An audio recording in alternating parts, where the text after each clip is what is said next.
All right. What's up, everybody? How you doing out there? Welcome back to the show. This is last week's fights. My name is Thinker St. James, and tonight this is a very special presentation of last week's fights. Tonight is the state of the UFC rankings. Myself and my co-host are going to be going over each and every division in the UFC, giving our thoughts on where everything lies in these divisions going into this new year of 2026 that we are currently in. To do that alongside me, the man, the myth, the legend. You know him, you love him, the pound for pound number one co-host on the planet, Mr. Chase Parton. How are you, sir?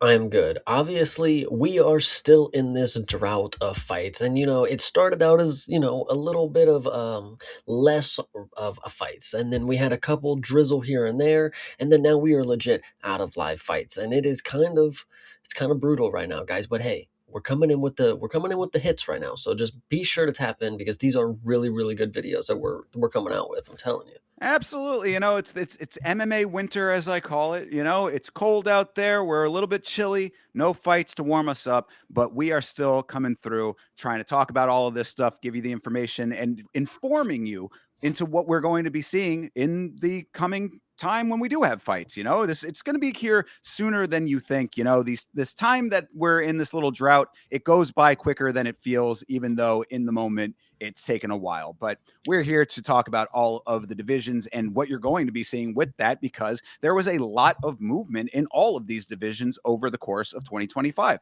Yeah, absolutely. And I'm just really excited to get into a big discussion about what's going to go forward in 2026 for a lot of these people. Honestly, there's a little bit that we have to, reach back and, gather in 2025. But for the most part, 2025 is over. We're heading into 2026 with all of these good opinions, and we're going to let you guys know what the deal is because I'm telling you, there's going to be some shakeups coming. As of every year, of course, there's going to be some shakeups. Well, and in addition to shaking up the rankings, Chase, I think that but just before the stream started, you told me that you might be shaking up your dietary habits. Is this correct? Absolutely. I'm not going to 100% say it, but I'm going to look into it a little more. If you load up this page right now, the UFC Rankings website, you will see at the bottom of your screen a red banner. No, not the one that says youtube.com/.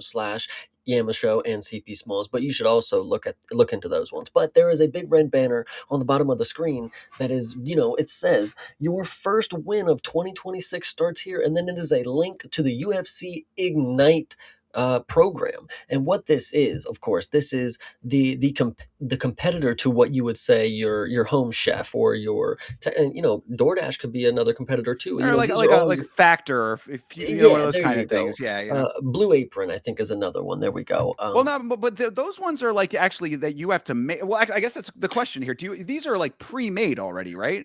Yeah, I mean, I think in technicality, they're all the same thing. Like you could just put them all in one thing and just heat them up in a microwave. But like in theory, yeah, you would make this like its own. I would say you would get all the ingredients and then you would make them all individually, and then you would have Well, your meal. that's the question though, because I there are some where it's the entire thing. You just put it into the microwave as is, and then there are other ones that's like a meal prep package, like that Hmm. you prepare it yourself. I think that these ones are literally just you get it and it comes as is. You pop that right in the microwave and you're good to go. I Well, think I don't know for sure. I just want to put this into perspective, and we're not going to harp too much on it. I mean, this 50% off sponsorship or this coupon that you would get, excuse me, it is going to bring this first week's price down to what I paid for the entirety of Paramount for 9 months. So just keep that into perspective. I know $30 for your first box is not necessarily crazy, but $60 a week, listen, that's for the smallest portions amount. I know not everybody's swimming in dough around here, Scrooge McDuck, whatever that dude's name is, but it can get pricey. So just be aware, but this might be a good thing. The UFC, they're reaching their hands into other markets and they're trying to get a little more I don't even know the word, but like they're trying to just expand the market. They're not just a fight promotion. Like imagine if you saw a branded thing like there was just an NBA restaurant, like it was just NBA, like it was just called the NBA. Like it just feels weird that the promotion is like behind this. It's not Ignite sponsored by UFC. It's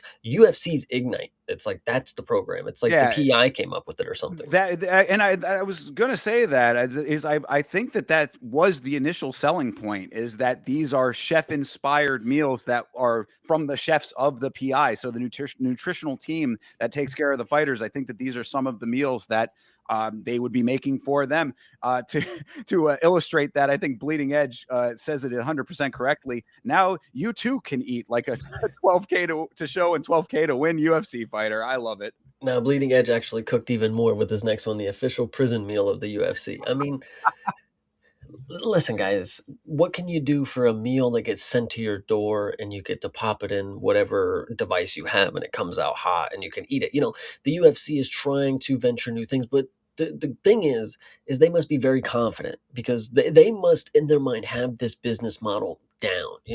Dana White, does he, when it comes to things like this, the UFC, the conglomerate, it's not just Dana White, it's, everybody at the UFC, do they know something that we don't know about the delivery service, that there's a market that they're not meeting?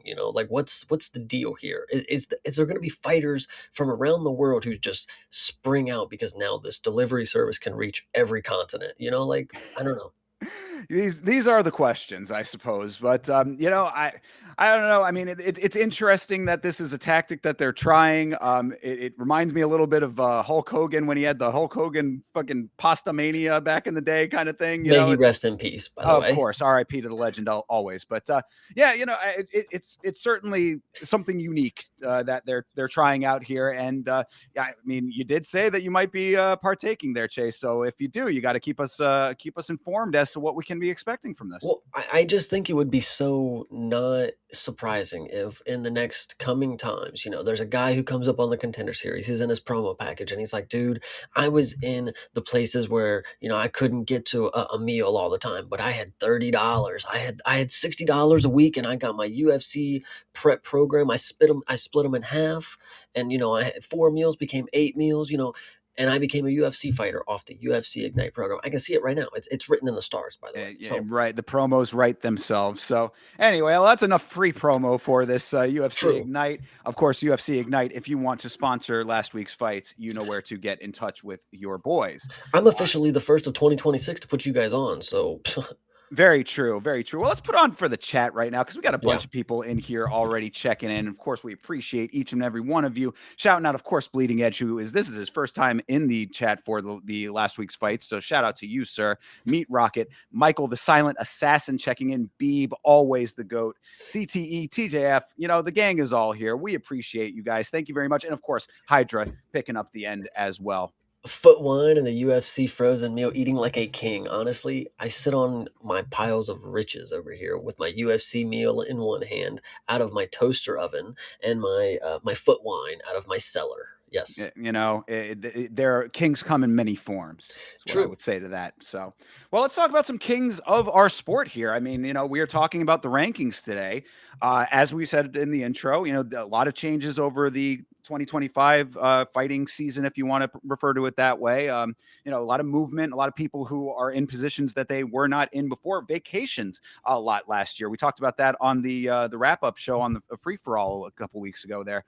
So, a couple of different things going on here, and we're just going to go through these one by one, starting with the men's pound for pound top rankings here. Of course, at the number 1 slot, Islam Makhachev.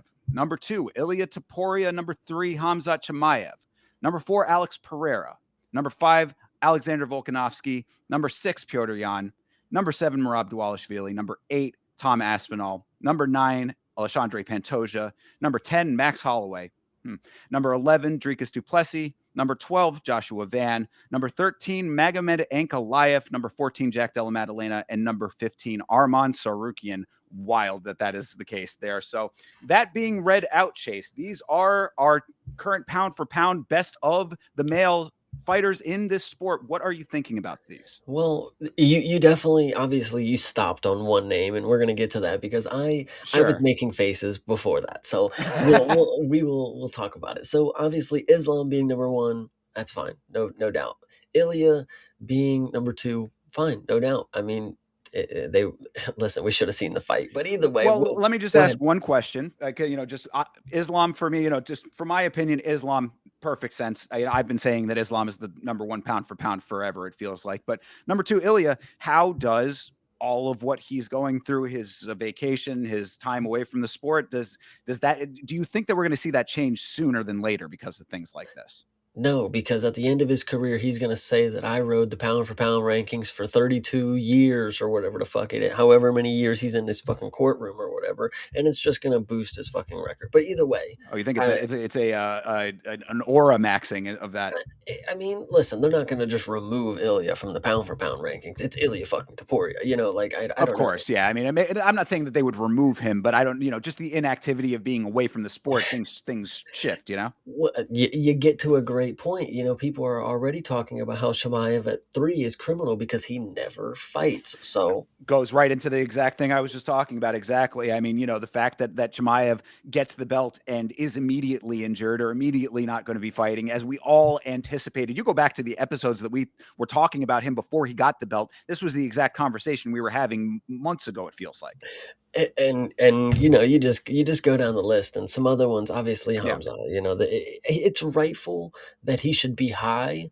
And third, he did have a dominant performance against the champ, but when you're supposed to factor in, I mean, I guess if activity is not something that comes up on the numbers here, I mean, I guess I can understand it, but he is definitely one of the top pound for pound fighters. So third, I guess doesn't it's not that crazy to me, honestly. I mean, listen, I can't really argue too much. I mean, DDP was one of the. Go ahead, go ahead. Oh, well, no, I'm sorry. I was just going to say that what I think something to keep in mind in general is that, like, sometimes when it comes to the actual number that you're seeing at the moment, that's why we do it like where we're at right now, going into the new quote unquote season or the new year of fighting, because Hamza Chimaev, even with now being away, you got to factor in the circumstances as to why he is number three. Because, like, you think about Alex Pereira, like that to me is the immediate next thing. Alex Pereira under Hamza Chimaev, based on all of what he's done versus Hamzat just getting the belt. But that Alex had lost, and then, you know what I'm saying? And now Hamzat had the dominant victory. He's away now, but like it just shakes out the way that it does sometimes because of where we're at time wise. So anyway, sorry, I didn't mean to interrupt you. No, you weren't really interrupting me. I mean, I was gonna ramble about how good DDP is, and he's still on the pound for pound rankings here, but he fell a lot, and he was definitely high enough that Hamza upsetting him in the way that he did is deserving of a high pound for pound ranking. But you are kind of spitting facts. Alex Pereira, come on, guys, this dude, just because he lost his belt, injured, of course, and then gets it back emphatically, like he should totally be, in my opinion.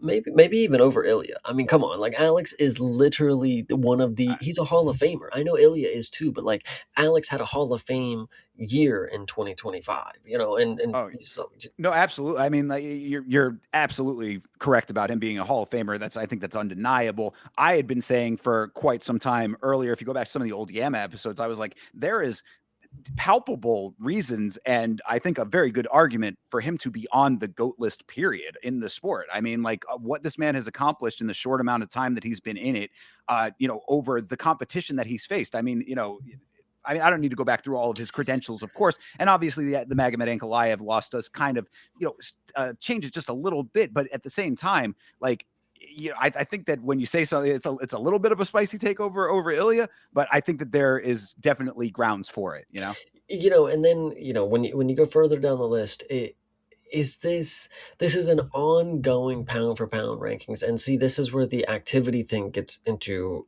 muddy waters, because then you go down the list to somebody like Alexander Volkanovski.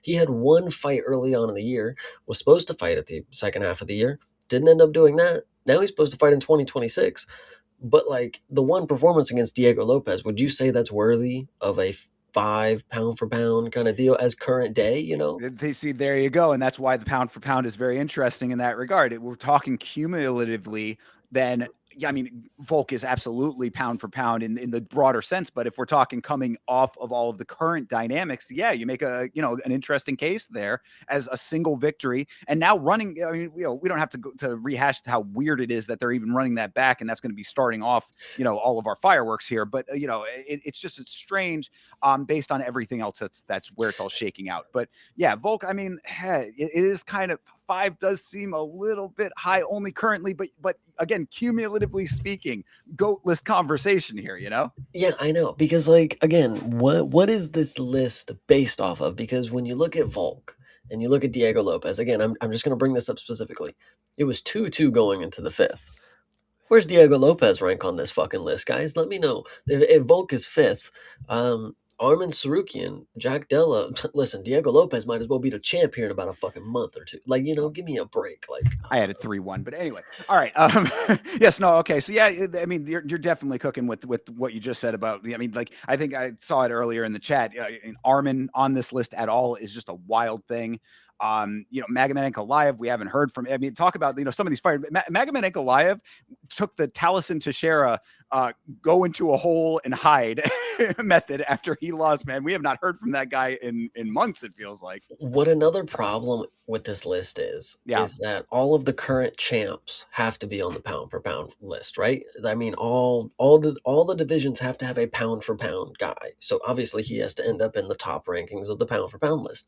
So and then when that person loses their belt, like Jack Della Maddalena, for instance, he ends up on the pound for pound list just because he was the champ, and obviously he has to be there, and then he loses the belt, so he has to drop on the pound for pound list. But is Jack Della per se one of the pound for pound? Like, I think he's very skillful. I think he's one of the top people, but like Islam smoked him. I mean, we're gonna have to see how he competes against other top people in the division. I mean, it, same. I don't know. Armin again. How the hell did he even end up here? I don't know. But like, yeah, there's just a lot of things. I don't know. Ankh. I don't know. Where do I even? I just can't for a second. Go ahead. Give me a moment. Yeah, well, so, I mean, one thing that's jumping out to me is, Pantoja being so far ahead of Josh Van. It makes sense, of course. It's interesting based on exactly what you were just saying. Now, how does the dynamic of the win is very odd for Josh Van. He's on the list. I mean, really, that plays right into what you were talking about, he is the champ. He has to be on this list. But at the same time, it's it's hard to feel that, you know what I mean? It's hard to feel like, oh, that's a pound for pound best fighter in the world. I mean, I know that you already would, and a lot of people I think who see him fight would, but it's like based on the dynamics, it's hard. This is again one of the main reasons we want to do like this type of a show, is to like go over these for exactly what we're talking about, because you see this list and all of what goes into it, kind of you have to look at it from a lot of different perspectives to like really feel if these are correct or not, Yeah, and the chat is making good points, and like I think this is why the conversation needs to be had, because I don't, when it comes to somebody like Jack Della, like I don't, necessarily agree that he shouldn't be on the pound for pound list. But the fact is, he ended up here because he was the champ. He fucking might as well have. But what was? Does anybody know in the chat what his pound for pound rank is before Islam took the belt? If he was close to the top, I mean that's very very good for him. But uh, I don't know. There's just a lot of things that go into it. Armin for sure is kind of crazy to be on there, and we obviously haven't talked about the elephant in the room, the one that you stood out to most, Max Holloway being on here. It kind of makes sense to me because Hall of Fame Max. He's down anytime, anywhere. He's stepped up multiple different occasions. He's had the belt before. He's riding off of a credentialed career. So again, what goes into that? Is this a current day Max who just got not? Is that the performance that gets him on the pound for pound list? Is him getting finished by Ilya? Like it's just a lot to talk Yeah, about. very much so. I mean, and I kind of made a little bit of a subtle comment on that as I was reading it. That's me talking about my favorite fighter. You know what I'm saying? I mean, Max Holloway like is he's my absolute favorite, but even I have to acknowledge that being on the pound for pound at number 10, this is top 10 pound for pound right now, based on what we have seen recently.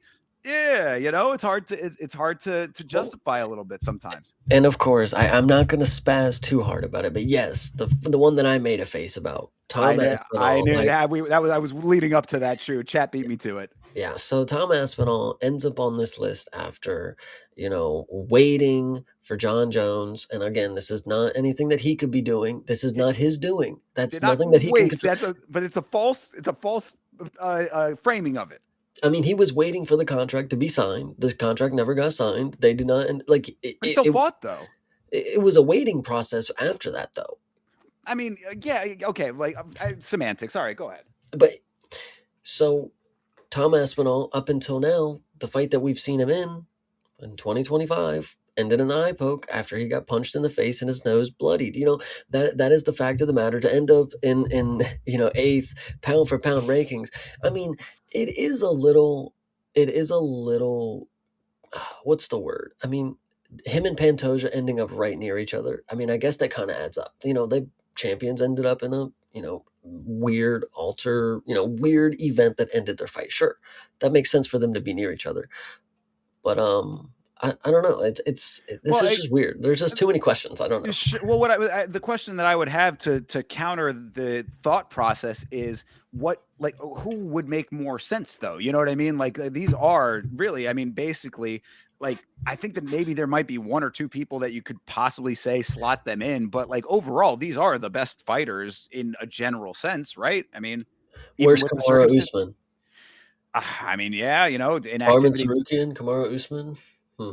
Yeah, no, you're right. I mean, there you go. Good argument there. I mean, inactivity takes him off the list, perhaps. I mean, yeah, right. That would be the only reason that you could think of. But then the win, because yeah, I mean, he didn't.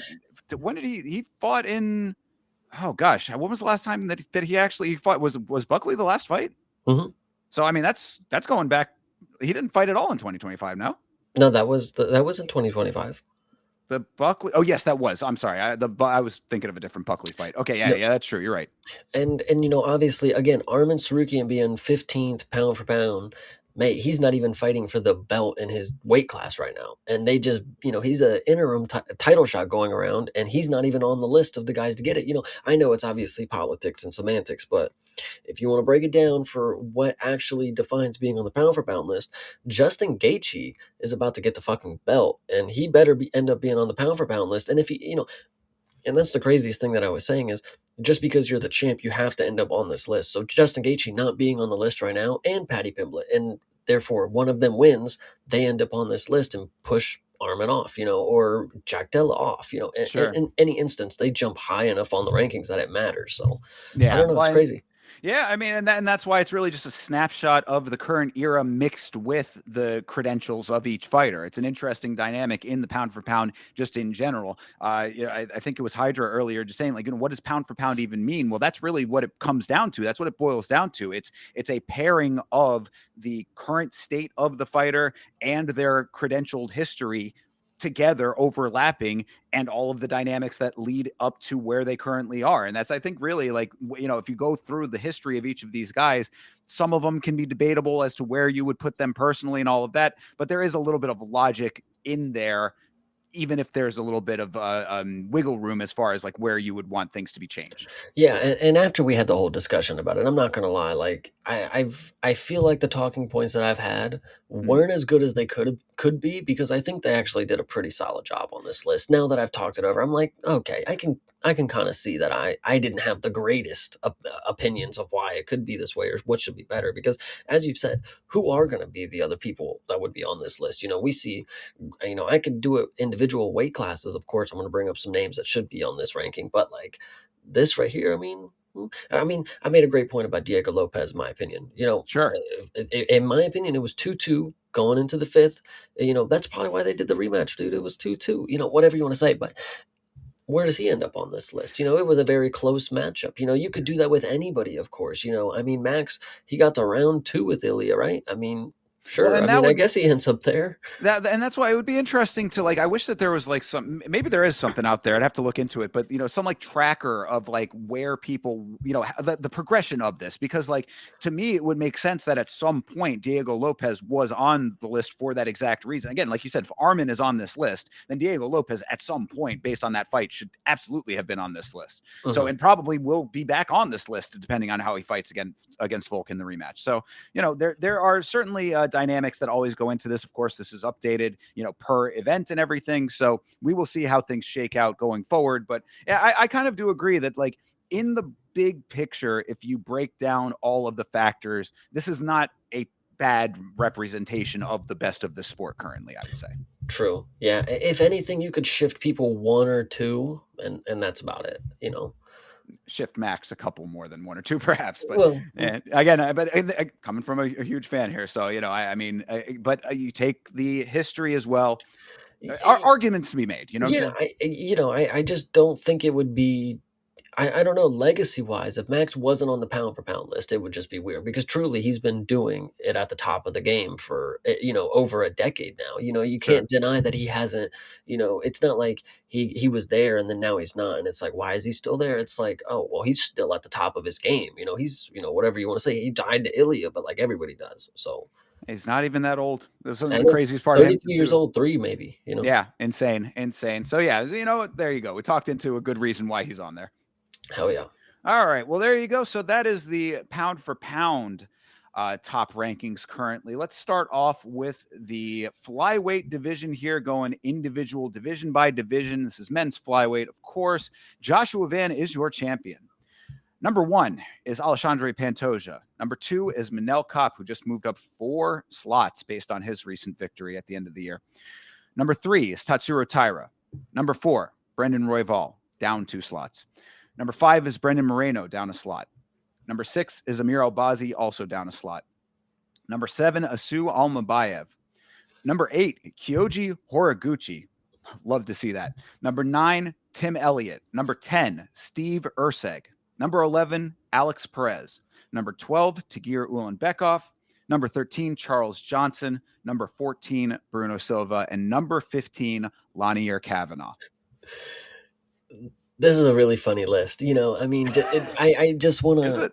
It kind of is because when you look at Lonnie, who's number 15, coming off of just getting completely obliterated by an Brutal. unranked opponent at the time, Charles Johnson is now rightfully ranked, kind Yes. of, even though he knocked out the current champ also into oblivion. Like it's just Crazy to think about that. yeah, so, and then you obviously you just talk about the inactivity of a lot of people. So you have Tagir Ulanbekov, who not necessarily the most inactive in 2025, but boy, did he suck in 2025. Like we saw Facts. how bad he really can be. And then he skated away with wins too. That's the craziest part. But actually, I think he lost the second one, right? It was against Horiguchi. Oh yeah, that was him, right? Yeah. I think was it. I think I so. think so. I think so. But either way, he's terrible. Okay. Anyway, Alex Perez.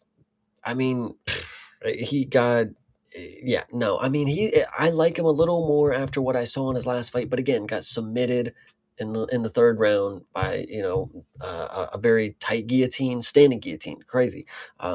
Actually it really wasn't standing. I mean, he was standing. You get it. Either way, then you And go then but still coming off of a loss before that too. exactly to like a technical submission move to fucking Tatsuro Taira like that Right. bummed his knee out. Yeah. Anyway, and then you go up one more, Steve Urseg. We all know that's over. I mean, I know he went to war with Ode Osborne or whatever that was, but guys, the dream is sailed. I mean, if he's going to war with Ode Osborne in 3 rounds, the ceiling it's gone. Like I don't know how did he they had the glass ceiling, right? But he was on the glass and then he fell down to the floor. I don't know what happened with Steve, but it is crazy that he is still 10th ranked. And then again, you go up one more, and this is where I think the funniness kind of ends. But then you have Tim Elliott, who just shows up randomly once every so often and just beats a really hot prospect and just smokes him. So, what can you say, really? Yeah, no, I mean that really is kind of the oddness of the list is like right in that like 8, 9, 10 range. Because yeah, Kyoji Horiguchi, you want to talk about coming out of Yeah. the blue. I mean, this dude just swooped in. Kyoji Horiguchi being on this list, like I said, I love this because it's so crazy to see a guy essentially jet setting all over the world, fighting in this promotion, that promotion, just hopping all over the place, comes back to the UFC and slots himself right into the rankings off of his first fight back. That is a crazy thing to see. Yeah, I do kind of respect it in a way. I don't know if I would say it was, a lot of people say bet on yourself, you'll feel better in the end. I don't know if this was necessarily a betting on himself type of thing or bouncing around was just the circumstances that had to be, but I'm sure he got to experience a lot of different times in front of like his friends and family because of this, back in his home region. But with the UFC and him coming out here and getting a big win against Tagir Ulanbekov, I mean, I do dig it. I kind of think he's down for it. So I would like to see him, get another momentum building fight. I mean, Japan versus Japan in Japan. Is that what it would be? Is Horiguchi Japanese? Am I wrong about this? Oh Either way, yeah, he's Japanese. so him versus Tyra in Japan, I think is exactly the path that needs to happen because that would jump him right into the title picture.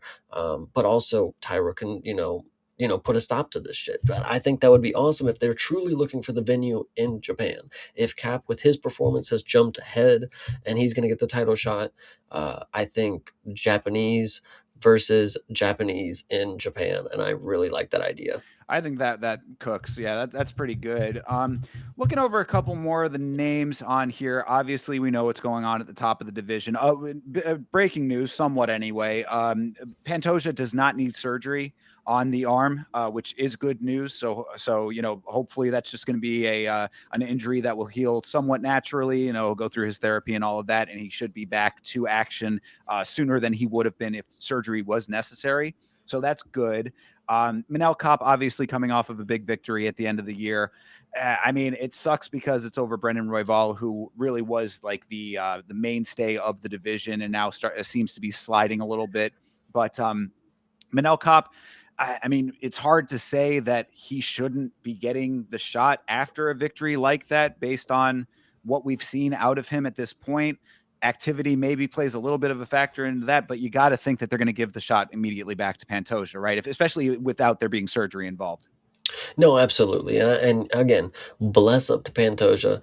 I'm glad that it looked worse than it actually was, and that's sometimes how it is. Sometimes it makes you look away, but at the end of the day, the human body, if you fall the right way, I know he fell the wrong way, of course, but it wasn't the worst way. So shout out to him for coming back. He's gonna be back soon. Can't wait. Hopefully, honestly, hopefully we just hold off and get that rematch because I would not like Manel Cap to poke Josh Van in the face and poke him in the eyes. And, True. I would not like to have to defend him in the way that I ridiculed Tom Aspinall. And that's basically what it comes down to. So that's that. I also agree that Tyra should be the one getting the title shot as well. Like, I mean, that would be cool to get that in Japan. But Manel Cap definitely jumped him by finishing Royval. Oh, the thing that I wanted to bring up before I let you go, because I know I Mhm. just stopped you. No, no, you're good. Amir Albazi, Yeah, also inactive. Like, where the fuck true. is that dude? Fuck off. Like, Yeah, no, I mean, he was very inactive. He had, he had like a surgery type of situation. He had some medical issues and stuff that he was recovering from, but then comes back and just gets annihilated by Brendan Moreno. So the fact that he's not lower on this list is kind of surprising to me, even based on what he had done beforehand. He's got a lot of ground to make up, and even being six, like I said, I would have him probably closer to 10 personally, based on inactivity and the last performance. But yeah, yeah, I mean, it's like I said, I would like that change, but then you've got Sual Mabayev coming off of a loss as well. Actually, no, he ended up getting one back, did he not? He won his last fight. who? Sual Mabayev. That was his last fight Yes, was he not the just Cobb fight. beat Alex Perez. He Right, just submitted correct. him. Yes, exactly. So yeah, coming off of a finish. So I mean, yeah, Sual Mabayev, I think that swap in that would make perfect sense. Kyoji Horiguchi being essentially a newcomer to the rankings as they are now, he can sort of stay where he's at. The big standout to me, and what like sort of is the wild card of all of this, would be Brendan Moreno. I mean, we did see what happened with the Tyra fight. Obviously, it didn't go his way. However, we kind of all sort of feel that maybe it was a little bit of an early stop in that one. What happens there? I mean, like, Moreno's still a guy who's one of my favorite fighters, I would say. I think that he's still a guy who brings a lot to the table. So what do you do with that now that you've got Tyro with a win? Now Kopp coming off of a big win, Alexandre Pantoja just waiting for his rematch, and then the champ after that. I mean, it kind of puts Moreno in a bad spot. I think this is beautiful, and I want you guys to watch out for this. Everybody listening, this is your play right here. The next time Brandon Moreno gets his fucking, gets a fight, and I actually think it's coming up because I think they booked him against Asu, maybe like Yes, a I quick believe that is turnaround. that. Yeah, that is the case, I think. People are gonna fade Moreno. They're gonna be like, dude, he just got fucking knocked out. He just got finished. Guys, he's also only like 33 or something like that. I'm pretty sure he's also very, very young, if I'm not mistaken. Yeah, He's also coming off a performance where he butchered Amir Albazi for fucking 3 rounds or 5 rounds, whatever the fuck it was. five rounds. Yeah. Cooked that fucking dude. Guys, let them fade him. Let the books give Brandon Moreno dog money, and I'm telling you, you take that and you will end up in Mexico living next door to him. I do. I Promise said you. the idea of Moreno at dog money gives me goosebumps. I like it so much. Yeah, I'm like that. That is the easiest bet of all fucking time. Moreno is one of the most technically proficient fighters in the UFC. I would stake my claim on that. So granted, look, Tyra is he's a young, hungry buck who's out here really making waves for himself and putting on for Japan. So it's understandable that it ended up that it was trending that direction, perhaps. The stoppage is going to be what the stoppage is. Barring a stoppage like that, Moreno, I mean, I take Moreno over like 90% of this list. You know what I mean? I will take that stoppage versus a knockout because now his longevity is gonna be even better. If True. he would have went in there and got flatlined, it's like, well, shit. Now Brandon Moreno's gonna have something to worry about. But the fact it was kind of fluky and he was okay, like he was fine. He contested it, but it's like he he obviously is conscious enough that. Brandon Moreno has this personality where he can accept defeat kind of deal, and he's conscious enough to get mad and frustrated, but then also understand like, well, the fight's over, like I can't do anything about it. Eh, So He's you too know, much of a nice guy as well, I think, but that's just him as a person, whatever. right. So my point is like it doesn't worry me going forward for that finish. It's like, okay, it was a little bit of an early one. He's fine. He was good. He could do it again if they let him go again, he would. But like in the term of like him getting, his submitted or something, like his arm broke or him getting knocked out clean. It's like I would take that finish over anything because now he's going to come back and they're going to fade him probably, and he's going to look so good. He's going to be motivated. Like that's some bullshit. This is True. champ, guys. Yeah, and I believe that Charles Johnson is booked as well. I think I saw that, or either that, or he is firming up a fight. So I wonder who that's going to be against. I would assume that he's fighting up. I would hope so. Listen, here I know we've talked about it before, but we can talk about Charles Johnson just because the chat needs to hear it. He is always on Twitter, and Charles Johnson. Listen, I'm not against you. I'm just making the comment. I see you on Twitter. You talk just a little too much about not getting the opportunities, like, oh, Josh Van, great win, but I beat him, like, where's my, dude, it's cool. We get it.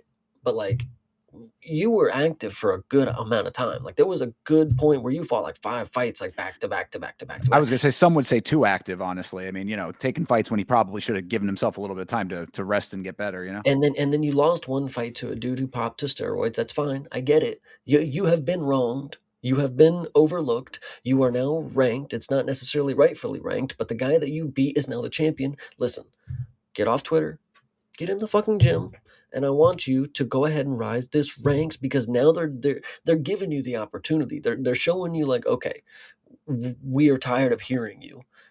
Now shut up. We gave you the rank.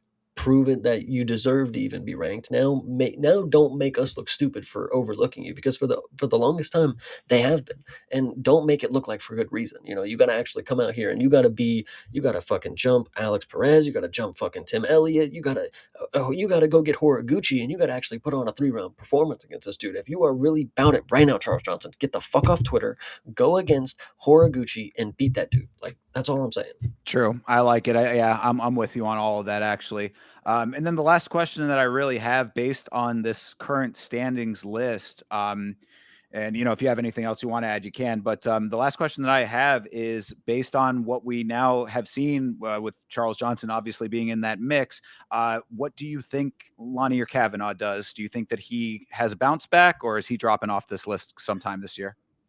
What's crazy is he's an unfortunate case of somebody like again knocked out clean, but he's somebody that when you watch you could tell has all the abilities, has the skill set. It's going to take time for us to see if he has the mentality to keep it going or if he continues to be that guy who just lets his guard down. If that becomes a consistent issue with him, like there's things to behold. But if he actually, if he don't let off the gas in this next fight, and he shows us that, like, obviously, if he gets a finish or if he comes out here and puts on a very good performance for 3 rounds, like that's, I think there's still potential for him. Because, like, look at Josh Van, of course, knocked out by the same guy, kind of same instance, whatever you want to say, but anything's possible. And Lonnie Kavanaugh, again, He's one of these fighters that is at he's got a lot of things going. He's got a lot of adversity going against him just at the size and stature that he's going to be. I mean, Josh Van, look at him. I mean, he's one of the smaller people in the division. He doesn't have long arms, but he's able to use all of these to his advantage.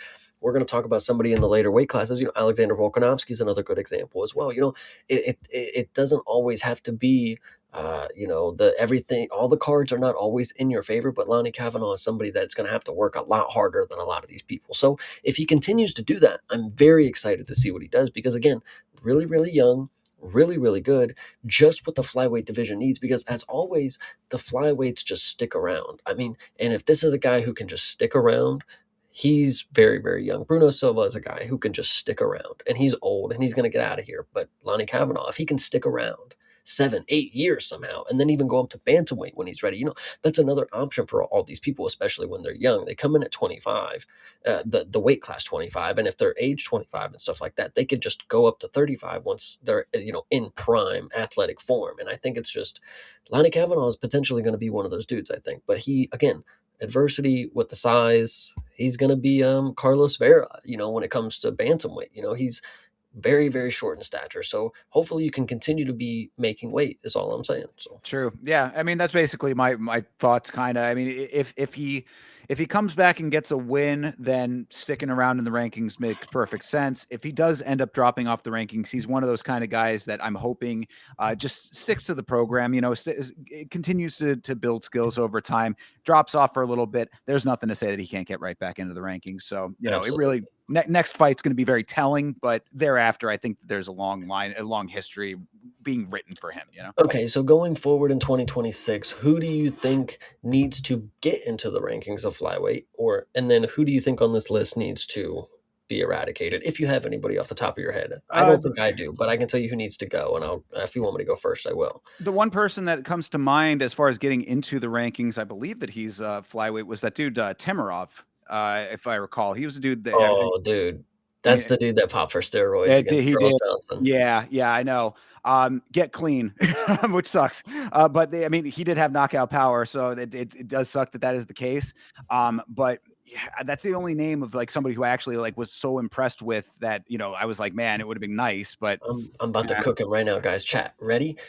We got Joseph Morales from The Ultimate Fighter, and then Ooh, also we got love it. Imanol from The Ultimate Fighter as well, because he Yeah. had a stellar comeback on the Contender Series. And now that I say it, I really cooked because those are two people that, again, rankings soon, and the people that need to go in place of that guy, Tagir Ulanbekov. Listen, the Dagestani thing it's wore off. It's wore off. You're just washed. You're just terrible. And no matter how many times Habib can yell at you on the sideline, you get smoked by just random people, and I'm just done with it. So Yeah, and I mean, Bruno Silva also would be one that can drop off at some point. You already kind of said he's probably on the way out, but you put me on the spot and outdid me, Chase. Jesus, that was fucking really good. Both of yeah, those are excellent picks. Yeah, really, really sharp on both of those. I agree entirely. Yeah, Joseph Morales. I'm kind of surprised that they didn't put Joseph Morales on here already. I mean, yeah, true, but I mean, he's just by nature of flyweight in general, you know what I mean? It's like one of those divisions that because literally we saw Steve Urseg come in, get a short, go back through Steve Urseg's his history, come into the UFC on short notice, get a win over a ranked guy, and then took his slot off of one fight. So Joseph Morales coming in and doing some nice work early on. I would think that there's probably potential like one more fight will get him into the rankings easy. yeah, true. I mean, especially because he's a tough alum, so they're probably most likely going to skyrocket this dude. So. Yeah, most definitely, I would say. Cool. Well, good deal there. All right. So that is flyweight for us. Uh, Bantamweight is next up, and of course, your current champion is Piotr Yan. Number one is Merab Dvalishvili. Number two is Umar Nurmagomedov. Number three is Sean O'Malley. Number four, Corey Sandhagen. Number five is Song Yadong. Number six, Davison Figueiredo. Number seven, Ayman Zahabi. Number eight, Marlon Chito Vera. Number nine, Mario Bautista. Number 10, David Martinez. Number 11, Peyton Talbot. Number 12, Rob Font. Number 13, Vinicius Oliveira. Number 14, Kyler Phillips. And rounded out at number 15, Montel Jackson. What is interesting to note, and this is why this list is kind of stupid sometimes, or it's saying, is it saying he's now not ranked, or is he was not ranked Who what? for Montel Jackson? Oh no, he's right. He oh no, yeah, that he was previously unranked. Okay, okay, yes, okay, just making sure. This list, brother, there's some bad ones here, but there's also some good ones. The reason I say there's some bad ones is because I look at number 6 here, and I look at Davis and Figueiredo, and I've put a lot of stock into him in his last couple bouts, but he's officially washed. Because when you look at the number 15th ranked guy, Montel Jackson, he just went to a 3-round snooze fest with him. How is he ranked 6th in this fucking division? Are we serious right now? He should have dropped 3 points. Like, I'm as a hobby being one rank above Marlon Vera, Cheeto Vera, excuse me. What in the world? He just beat him. What are you talking about? One rank. I'm as a hobby is rightfully one of the more underrated people in this division. I mean, Corey Sandhagen still being number 4. Brother, I'm just, oh gosh. Mario Batista, I think, needs to be a little higher. I think, how is he lower than Cheeto? What is happening here? Am I, am Well, I I mean, missing something? I think CT is actually kind of saying my overall thoughts in general, and this is something I've kind of thought for a little while. Bantamweight is just a shallow depth pool right now, in my opinion, man. I mean, we've got it almost reminds me a little bit of flyweight in the sense that like you've got a solid stack of like your core guys that you know that you can count on for solid wins at like like in the top and generally in some of these other areas, but like overall we like there's been a little bit of churn mostly at the top, and then the rest is just kind of sort of middling with a little bit of fresh blood in like someone like a David Martinez, maybe a Peyton Talbot on top of that too now. But like overall we just need to see some of this the churn going through, because now we've been everybody's been focused on essentially the top 3 guys mostly, I would say. I mean, maybe not Sean O'Malley even to this point. Marab, Umar to a lesser extent when he was in the picture, and then now Piotr Jan taking that over. It's a churny division that's a little bit light. Dude, okay, listen, and I know I've been ragging on this person for the past year, but maybe I just can't read, and maybe you can assist me if I missed it. Where is Honey Barcelos? They, fucking Cook, brother, Cook. Yeah, I mean, geez, you would think. I mean, are we fucking serious right now? This guy's on a 4-fight win streak. Just beat fucking Peyton Talbot this fucking calendar year. Montel That is Jackson that's 15th. criminal. That's fucking criminal, to be perfectly honest. You are absolutely 10,000% correct. Hani Barcelos absolutely needs to be on this list. I mean, David Martinez has 2 wins in the organization. One being a co-main event that he had to fucking step up to because one fell out. I mean, Honey Barcelos has been a consistent performer in the division. I mean, listen, I know we talk about Charles Johnson whining, but this dude, I'll whine for Honey Barcelos in this Legit. situation. Like, listen, I know I have not been on your side, brother, but listen, performances speak. You need to be in the rankings. Rob Font, Kyler Phillips, are I we was going to say talking that about literally what? my eyes were just looking at Kyler Phillips and Montel Jackson. I mean, even Vinicius Oliveira to an extent too. I mean, granted, coming off of better performances perhaps, but I mean, Jesus, like that is, yeah, that's ridiculous. It's absolutely ridiculous. I mean, generally you beat the guy, you take his spot. People, multiple people on here that he has beaten, just hanging out, and he is nowhere to be found. Yeah, that definitely upsets me. I'm not gonna lie, and I'll be the one to say it. I'm. It took me a long time to come around to it, guys, but I have to respect game is game, and Honey Barcelos needs to be a ranked fucking fighter.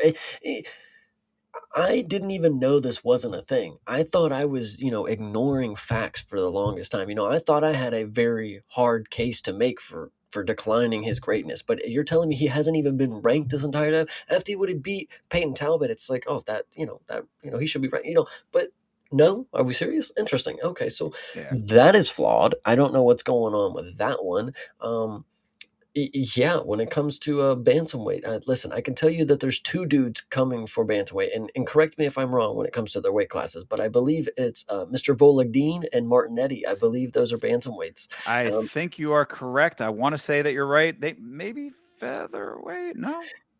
You might be I, cooking. Either way, they are coming for whichever division it ends up being. But if it's this one, guys, it won't take long. 2 fights, give it them. oh yeah, Look at well, I David, mean, look at David Martinez. I mean, it takes 2 fights to get into the fucking rankings. If you're a Mexican UFC fighter, you get in there and you get ranked. It's 2 UFC fights. If you're a random Brazilian, which I'm sorry, Honey Barcelos, but like this is the true statement to most of the people. You are just a Brazilian fighter to most. You don't get ranked because that's just what you are. But when it comes to people like Peyton Talbot who have star power, David Martinez who are backed by people who want to see him in Mexico perform at the highest, whatever you want to say, it's just crazy that you're not getting the respect right now. I think Iman true. Zahabi is also not getting the respect. Oh yeah, I'm a hobby absolutely not getting the respect. One that comes to mind for me possibly this year, I think again, correct me if I'm wrong on the weight, but Andre Lima would be a name that would Flyweight. stick. He never Eh, came back. I don't know what Did he? happened to Was that he? dude. He was always a flyweight. Yeah. Oh, well then move up. But yeah, no, yeah, you're right. He didn't. He kind of just sort of dipped, it seems, or at least has been inactive for a little while for whatever reason. Like, But winning too. Right? yeah, right. Exactly. That's my point. He's like, he's getting wins, and then where's he been? Yeah. Well, fair enough then. If not, but yeah, this as far as this list goes, yeah, I mean, Bautista probably deserves to be over Cheeto. I would say. No, Uh, that's criminal that Cheeto's over people right now. Yeah, really. Yeah, definitely that. And I mean, that's Bautista still coming off of a loss. I mean, talk to our good buddy Rwand. He would be very upset that Umar is number 2, but I think that it's warranted. I mean, this dude is getting his wins, and really the only major loss, the only loss period, right, to former champ Marab. So, Yeah. I mean, that makes sense there. Corey Sandhagen probably a little bit too high for what we've seen out of him. Very checkerboard with him kind of talking his way into his position there.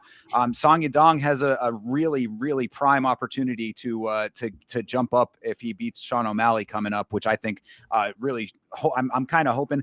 Look, hate me if you want to. I've been preying on O'Malley's downfall for a while. I've always thought that he was not really not exactly as advertised in my opinion, and we was definitely exposed when it came to the fights with Marab. Song Yadong, I think would slot in a little bit better in the higher ranking personally. I agree with you about Figueiredo. And other than that, I mean, I'm pretty okay. But aside from what you're saying about Hani Barcelos, yeah.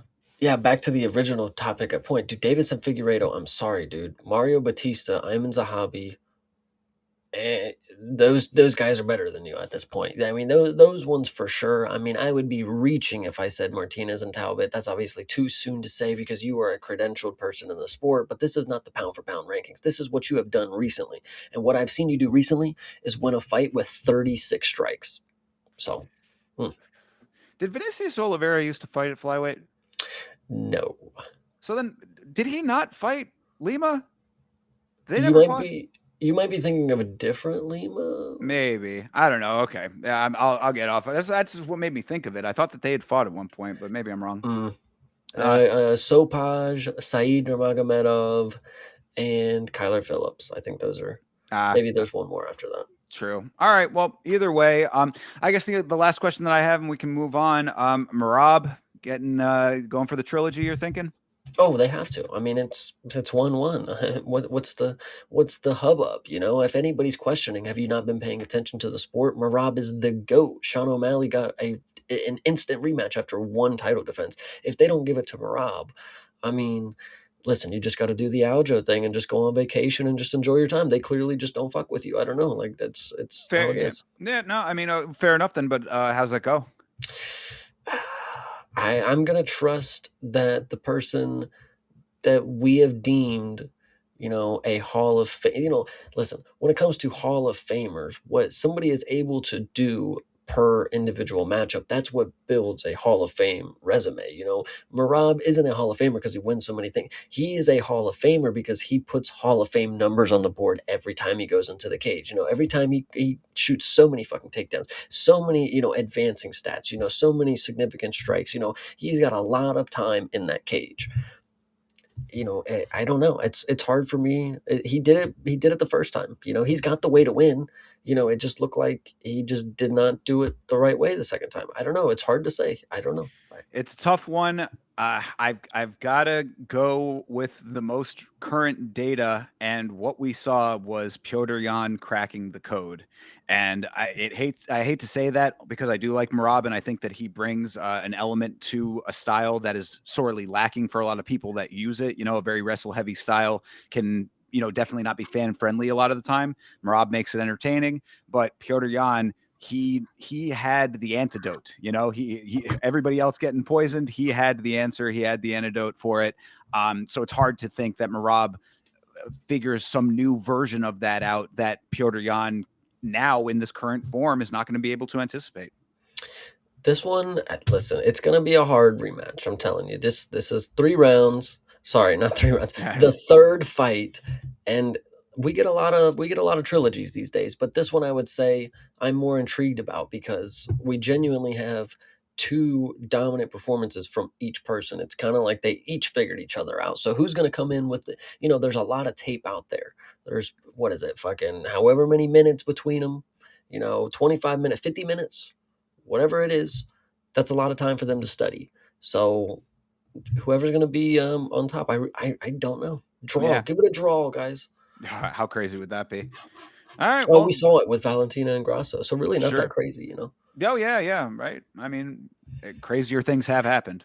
Yeah, just give it Mike Bell and Sal Tomato. Throw some tomatoes at him. Hmm. All right. Well, yep, that is bantamweight for you. Let's move on to featherweight here. Of course, your champion at featherweight is Alexander Volkanovski. Number 1 is Movsar Evloev. Number 2, Diego Lopez. Number 3, Yair Rodriguez. Number 4, Lerone Murphy. Number 5, Aljamain Sterling. Number 6, Arnold Allen. Number 7, Youssef Zalal. Number 8, Steve Garcia. Number 9, Brian Ortega. Number 10, Jean Silva. Number 11, Josh Emmett. Number 12, Patricio Pitbull. Oh, good Lord. Number 13, Kevin Vallejos. Number 14, Dan Ige. And rounding it out at number 15 is David Onama. There is a lot on this list that I'm like, wow. This one kind of makes me sick. I'm not gonna lie. No, because there's just people who are rightful for the spot. Listen, let me start because you guys know I love Danny Gay. Danny Gay is a very great fighter, very good, very great fighter. Love him. Excuse me. But at this point, do I think he needs to be ranked? No, because I can name 3 other people who need to be ranked, and I will get to that. But Patricio Pitbull, David Onama, Josh Emmett at this point, brother, I just saw you submit to somebody in fucking 12 seconds. Anyway, there are 3 people off the top of my head who need to be ranked in this division, and the fact that they're not is pretty scandalous after the performances that we've seen them put on. So the first one is obviously clear. I've talked about this guy plenty of times. Jose Delgado. There's no reason that he needs to listen. Coming in, never he's a finisher, 100% finish rate. Finishes a guy who's never been finished. In his second fight after that, he comes in with a guy who's also never been finished. Goes 3 rounds with him and almost wins. I know it was a split decision. A lot of people say that he won, whatever you want to say. But the next person who obviously needs to be on this list is his opponent, Nathaniel Wood. What are we doing here? Where's Nathaniel Wood been? He has been a bona fide veteran. And I know it's a little checkerboard of a streak, but like, dude, he's a winner. And he truly is putting on, winning performances. It's not like he's ever going out there and getting just stomped out. It's like he puts on performances that are close. If it's not a split decision, unanimously he's winning. And if it's a unanimous decision loss, it's a damn good fight that I really love to watch. Now, the third one on my list, this is damn near criminal. This is worse than Honey Barcelos because this guy is not even just some old Brazilian. This is a new Brazilian who is getting so much shade, and I don't know what the deal is because listen, my guy Melky Costa needs to be fucking Yeah. ranked. Are That we was that was fucking gonna be kidding me? mine. Yeah. Oh God! Even Kevin Vallejos over Melky Costa is pretty crazy. I think. Like, Yeah, listen, yeah, yeah. It's kind of hard to say. I mean, because I mean, Kevin Vallejo's coming off of a big knockout, but also Melchizael Costa coming off a big knockout. yeah. So I don't know. It's just pretty crazy to me. There's just people that for some reason they get a lot more stock because there's a lot of politics behind it. When it comes to David Onama, why would he ever be ranked over Nathaniel Wood? I don't know. I really don't know. I truly, when it comes to fighters and what they're able to, the people that are going to put on good competition fights right here that I would rank up, and who's going to put on performance against each other. Nathaniel Wood, I can match him up against anybody on this list right now. How would that not make him the 15th at least best fighter in the world? And that's just coming off of, I know a decision against Jose Delgado, but I agree, Jose Delgado is better than fucking four of these people on this list, and time will tell. Don't worry, these will age fine. But I just think Josh Emmett, there's no reason that, I mean, thankfully Calvin Cater is not on this list, but like that's almost the same thing, like it's just crazy. True. I'm agreeing with a lot of what you're saying here. I mean, this division is another one that like a little bit of shakeup has sort of been happening with some of these newer guys coming in that were not necessarily as high, getting a little bit higher now, but there's still some shakeups that need to be happening. And the ones that you named are definitely a part of that for sure. Other names that stick out to me, Yair Rodriguez being third is just so crazy to me, man. I mean, like, I understand that he has had some good victories in his time, but like, it just seems that there are so many other times, so many other performances, and a win over Patricio Pitbull does absolutely nothing for me, bro. I mean, this guy Pitbull, the fact that he is anywhere in this conversation seems so ridiculously wild to me. So yeah, Yair Rodriguez being that high on the list seems very strange. Even over Lerone Murphy, who's been doing cooking so much and then calling for the title shot, as he probably deserves well more than a rematch with Diego Lopez, who I'm a huge fan of. But a spade's a spade's a spade. You lost the fight. Like, why? There's really no justification for this rematch. Definitely see the Yair at three. I can see the complaints there because Larone definitely should be over the Yair, and he should be over Mosvar because he took his opportunity and knocked out his opponent. And of course Mosvar should not be over Diego because he's not even fighting for the fucking belt again. That's a great point to make. But also, I think one that stands out that nobody's talking about because we love the guy so much, Arnold Allen, guys. Sixth, Steve Garcia and Yusuf Zalal have finished their opponents. That yeah, I mean, you're really you're getting every one of the points because I And was going to. Aljo, I guess, but True. Yeah. Aljo kind of, it's hard to say that he doesn't deserve where he's at because of the wins, but it's like, you still sort of have a weird kind of feeling about it to an extent because it's like the fight style is what it is. But then Movsar kind of falls into that same category a little bit too. And Movsar, as number one, the inactivity alone should be the thing that I think kind of pulls that out. It's like, yeah, granted, it's like, oh, well, I'll just wait for the title shot. Well, that doesn't satisfy me as far as where the rankings are. It's like it's fine if you have that right, I suppose, if you've won all of the fights that you have won, and he has convincingly, most of them anyway. Like you, I think that there's like you said, Diego's going back for a second run at the belt. It makes a little bit more sense. Lerone Murphy waiting in the wings for his shot, actively waiting in the wings for his shot, I think makes a lot more sense. And then, yeah, Yusuf Zalal and Steve Garcia, the fact that they are under Arnold Allen, that also does not track. Brian Ortega being as high as he is doesn't track either. This whole list is a little bit out of whack, in my opinion.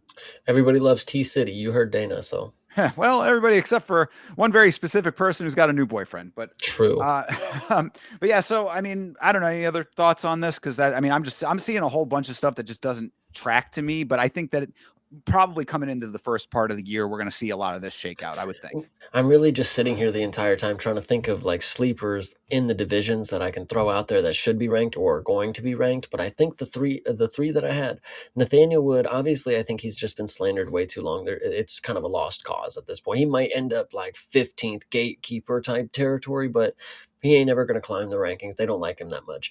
Delgado has an opportunity because if you see what David Martinez, dude, your second fight, you can end up 10th ranked in the organization.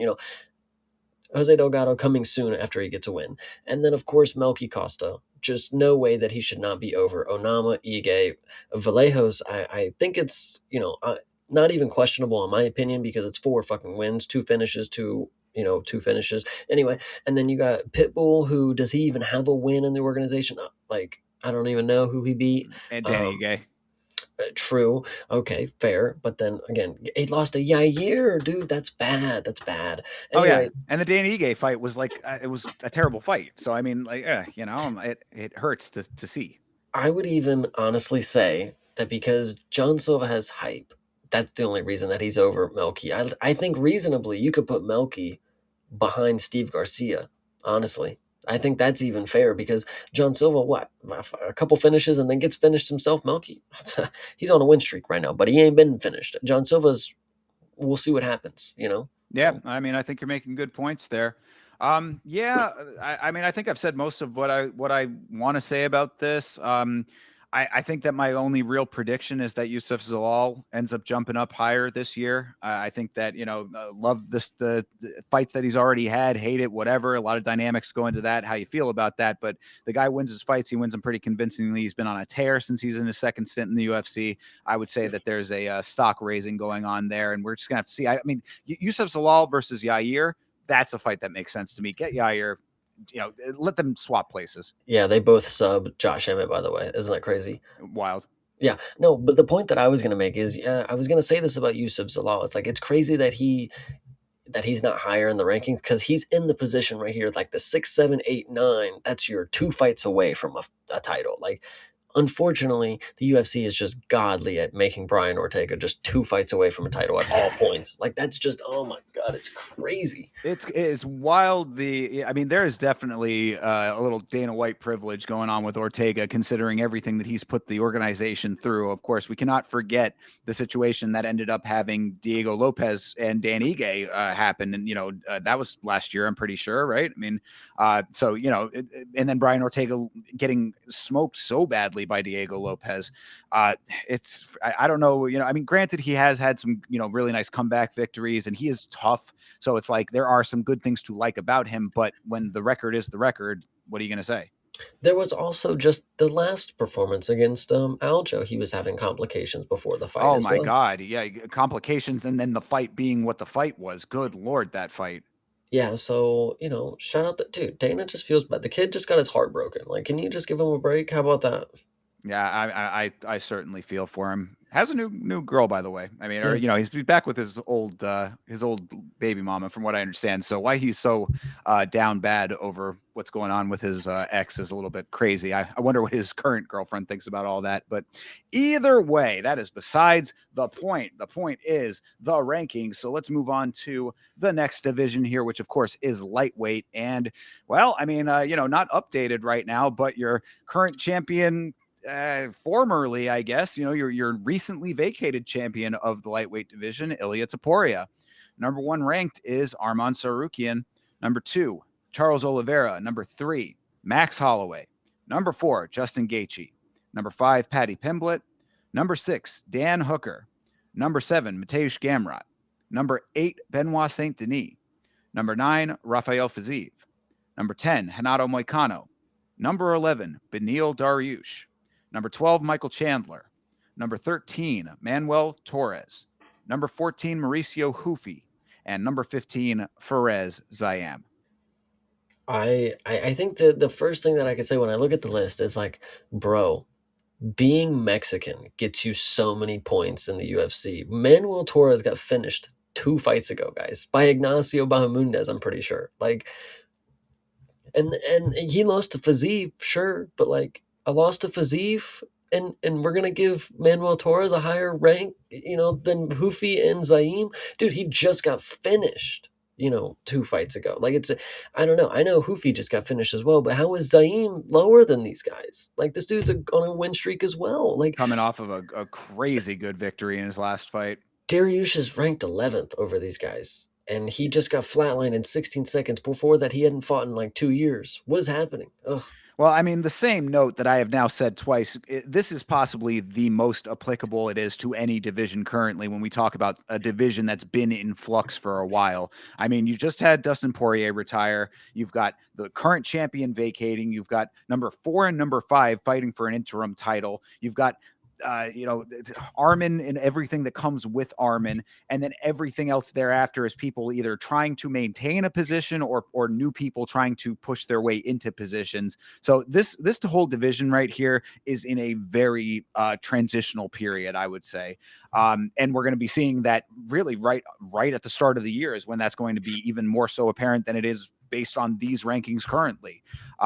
What's going to happen when Ilya comes back? When is Ilya going to come back? I mean, these are questions that we don't have answers to right now. Where does Armin slot in? Does Armin get the immediate title shot after we crown an interim champion if Ilya does not come back? If Ilya does come back, does he end up? I mean, obviously he's got to fight the interim champion, but then does Armin just get the shot right after that? Charles Oliveira at number 2, coming off of victories. I mean, there's so much uncertainty, and that's just the top of the division.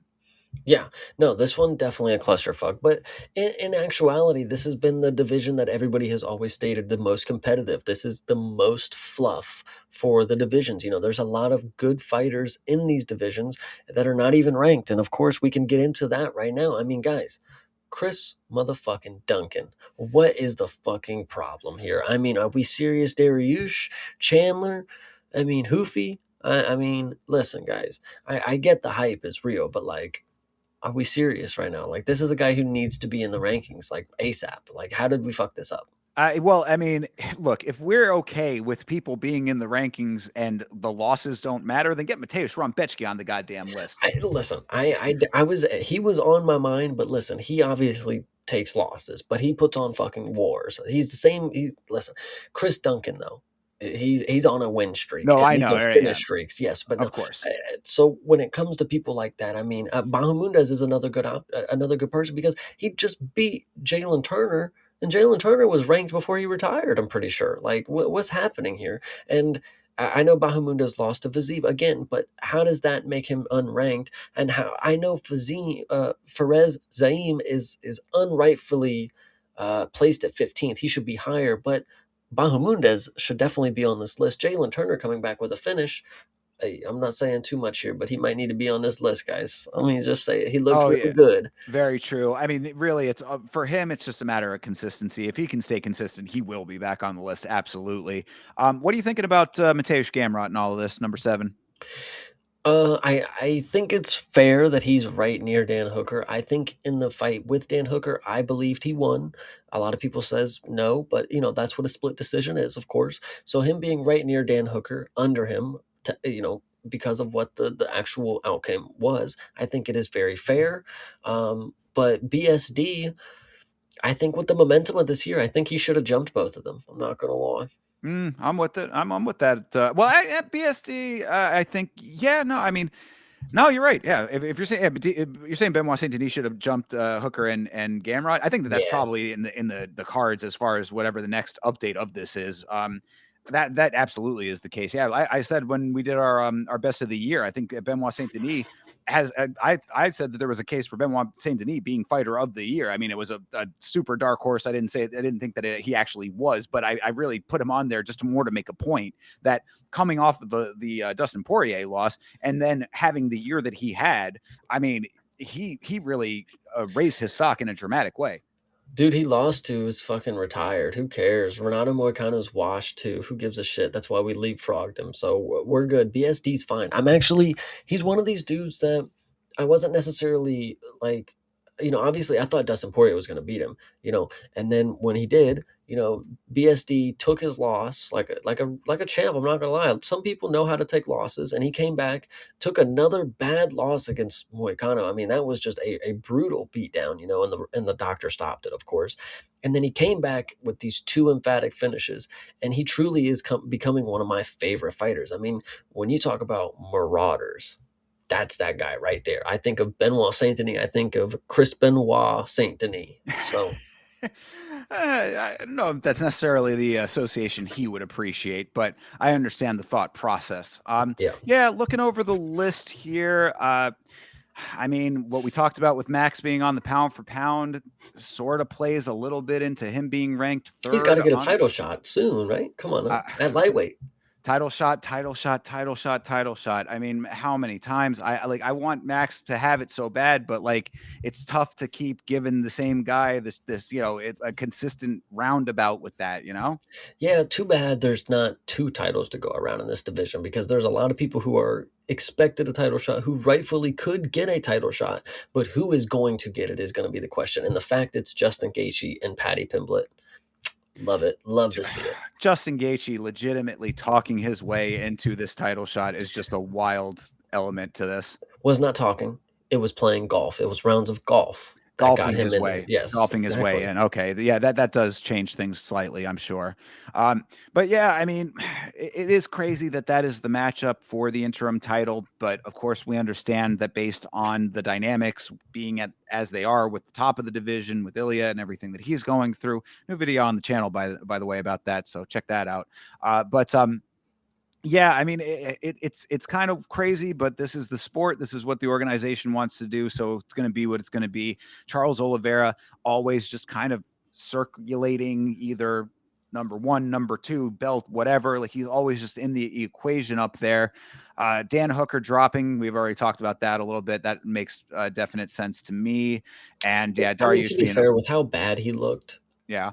he probably should have dropped a lot more, but I get he has to be above Gamrot, and you can't really drop Gamrot too much, so it kind of you're kind of codependent on each other there. Sure. Yeah, I guess.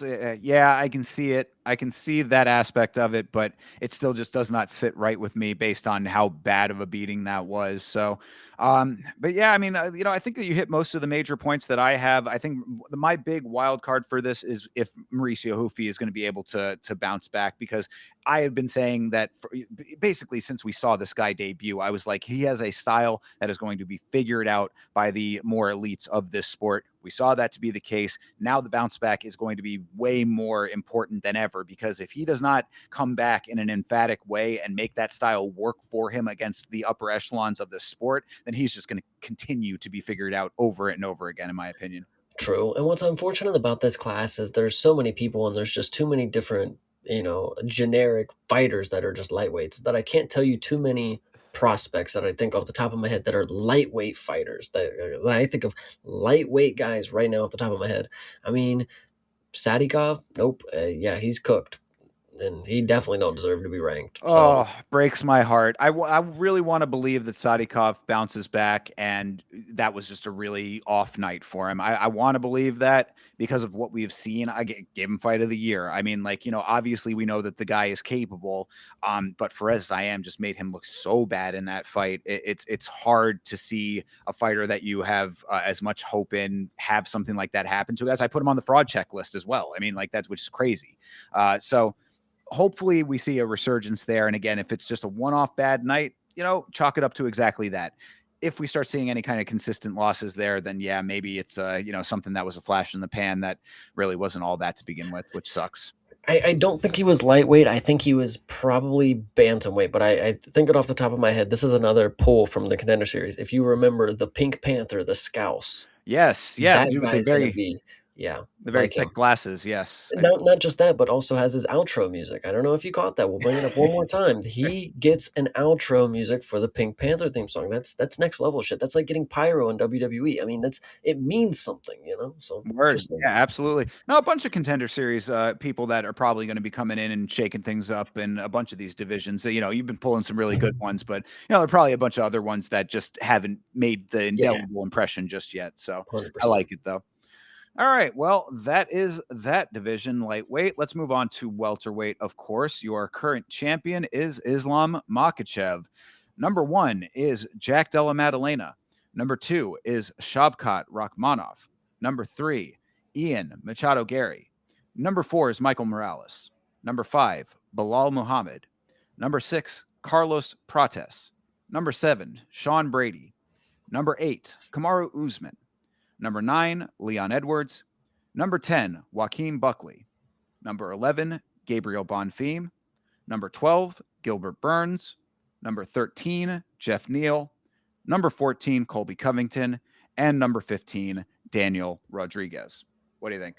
Wow, the end of that one. I That know. Yeah, that the trail off goes real hard in this division. the first thing that I want to note is that, as the number 2 ranked guy or whatever Sean Brady was at the time, Michael Morales knocks him out and becomes fourth ranked. I think that is very fair that he does not go above Gary and Rachmanov.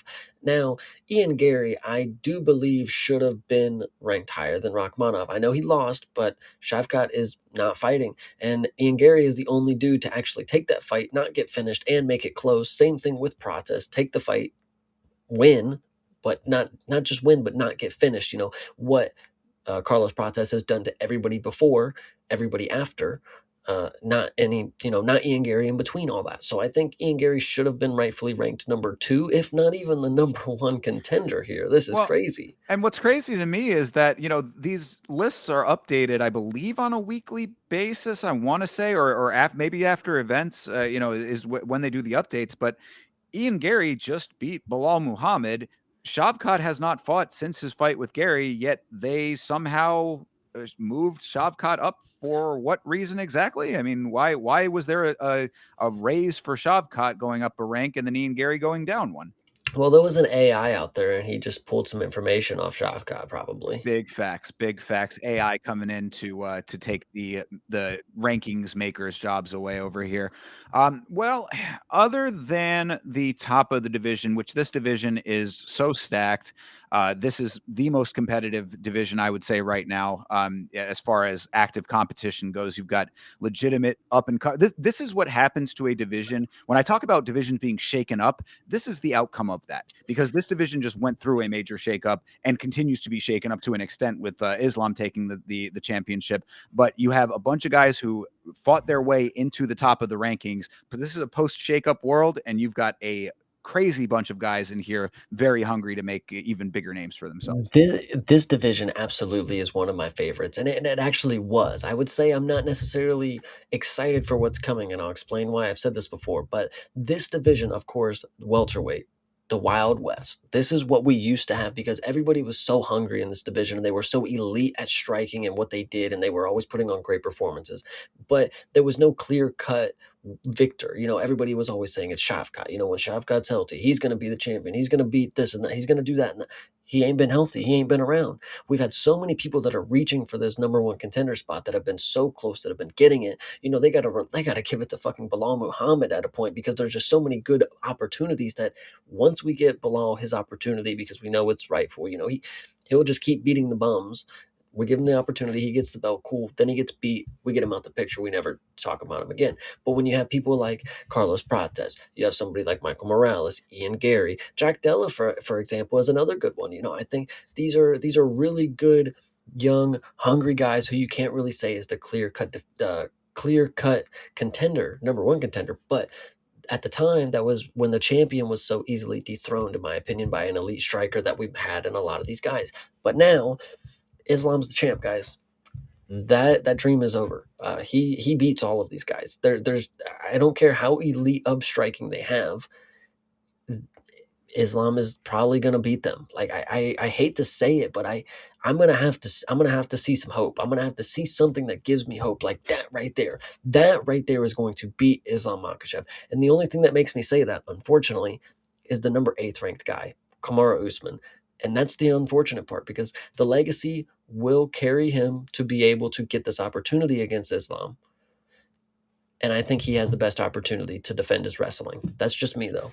Um, yeah, there's a number of possibilities as far as these guys go when it comes to Islam and what your arguments could be, because I think that there is a line of thinking that says, well, Michael Morales took out Sean Brady, who is known for being a good wrestler, so maybe he lands the shot, and then that's his in. Ian Gary can potentially get himself out of a lot of sticky situations. A point strike from the outside. Maybe there's a case to be made there. Like I'm saying, these are hypotheticals, of course, but my point is essentially exactly what you said. You can hypothetical your way into 800 different pretzels. Islam Makhachev is the best fighter on the planet right now Yeah. currently, and that's just what it is. So if you want to go through all of these different mental gymnastics for it, then that's your own business, but it's always going to come back to the same conclusion for me. Anybody is going to be falling to Islam right now. It is Islam's world. Yeah, and speaking of the best fighter in the world, we obviously got to talk about the other end of the spectrum when it comes to the rest of this division, because when you get to about 11 to 15, you have you have some really bad fighters. I mean, this is just my opinion. Bomb Theme, we know for a fact is not that great. You know, got to finish TKO finish, first TKO in his career or something like that. Crazy, good for him. But we know he ain't nothing crazy. I mean, we know for a fact if he went up against Prates, fucking I mean, Sean Which Brady he's would probably dog gonna that dude. he's going to. I mean, like Yeah, that's the other true. thing that you always got to keep in mind with this is like, yeah, all of these guys are being on this list. It makes you the next target. You know, I mean, Mhm. that's really what it comes down to. So yeah, no, you're definitely cooking. But that's what I had said. The drop off in this division is so ridiculously steep. Like you've got, because that's again, this is a post shakeup version of all of this. That's where Prates is up there. That's where Morales is up there. You know, Ian Gary has been in the equation for a little minute, but you know, he's as high as he is right now. And then, you know, you're picking off stragglers where you still have Leon in the equation. I mean, that's, you know, as you've said many times, Leon probably continuing to drop stock over fight. I love Jeff Neal. I'm a big fan of the guy, but again, we've got to be realistic here. Colby Covington being in the rankings, get me a get this guy the fuck out of here. Give me an aspirin for that being exactly in this makeup of things. It is ridiculous. I have a headache over it. And then Daniel Rodriguez, we don't even know where that guy is. That was actually going to be my next point. Do we know if he's in prison or not? Like, is this a true thing? I mean, I've been toying with the idea of making a video about this because this has now been a narrative, and we haven't even really talked about this on the show or really anywhere. I don't think, but yeah, if you're not aware, Daniel Rodriguez just seems to be MIA right now, and no one seems to know where he is. He has not been on social media. There's been a number of rumors that he is in prison in Mexico right now. I don't know where that started or what that is based on, but we don't know what the answer is with Daniel Rodriguez. He starts his rap career, he makes his own walkout song, and then disappears. So, D-Rod, if you're out there, you know, come up for air, brother, because there's a lot of rumors circulating. And like I said, if you don't come back up at some point, I might have to make a video saying this exact thing. Where the hell is this guy? yeah, you know what's crazy is a lot of people, and I'm not trying to be that way, but a lot of people are speculating, oh, he's, in jail or prison in Mexico. It's like, that might be like best case scenario. Like, we legit don't know where he's at. Like, haven't heard from him. Like, what's that? I mean, what to an extent does nobody know where Daniel Rodriguez has been for the past X amount of days? Like, that's not that good. Does the UFC not have wellness checks?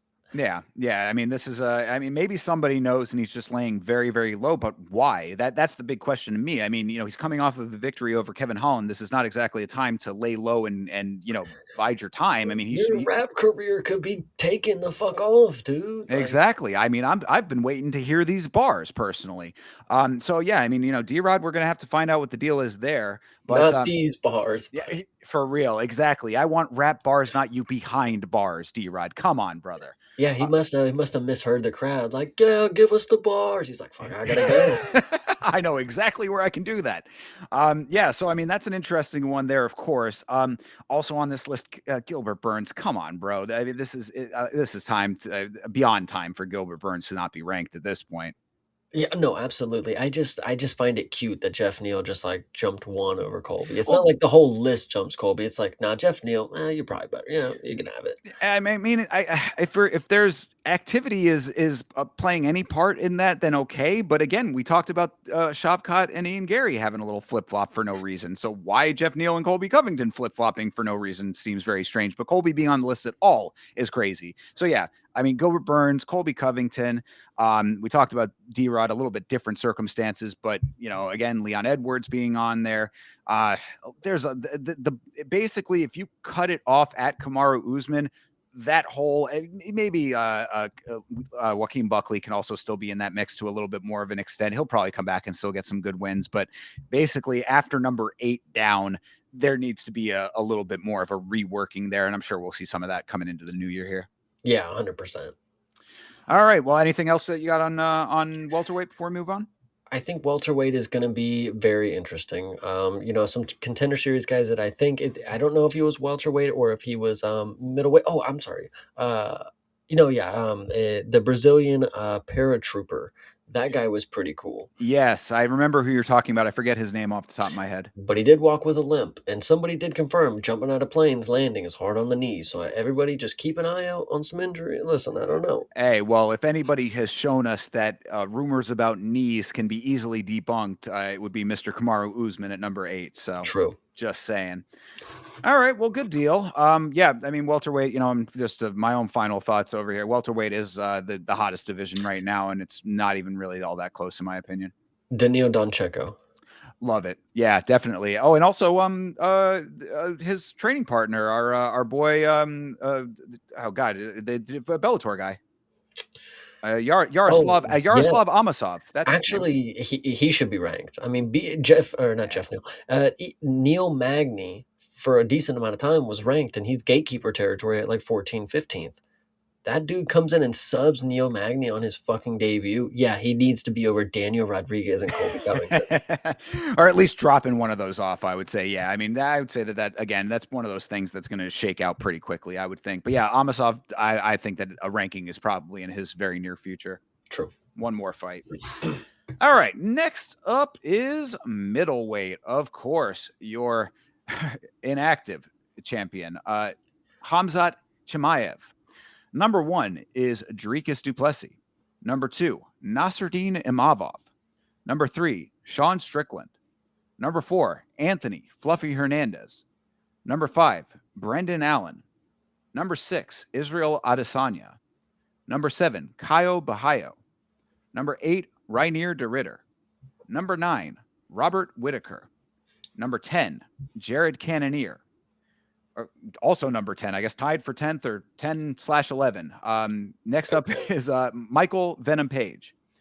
Number 12, Roman Dolidze. Number 13, Paulo Costa. Number 14, Gregory Robocop Rodriguez. And number 15, Joey Pfeiffer. MVP beat Jared Cannonier. What are we doing this tied for 10th? Yeah, I don't know what that tied for 10th. Why? Maybe it's just the numbers are odd or whatever. But yeah, why he's not over him? I guess is kind of an interesting question. But then Jared Cannonier just beat RoboCop, so. I mean, but yeah, he's rightfully over, Gregory. He's over him. Yeah, that's fine. But MVP just beat Jared. That was like his last fight, was it not? Like, I'm.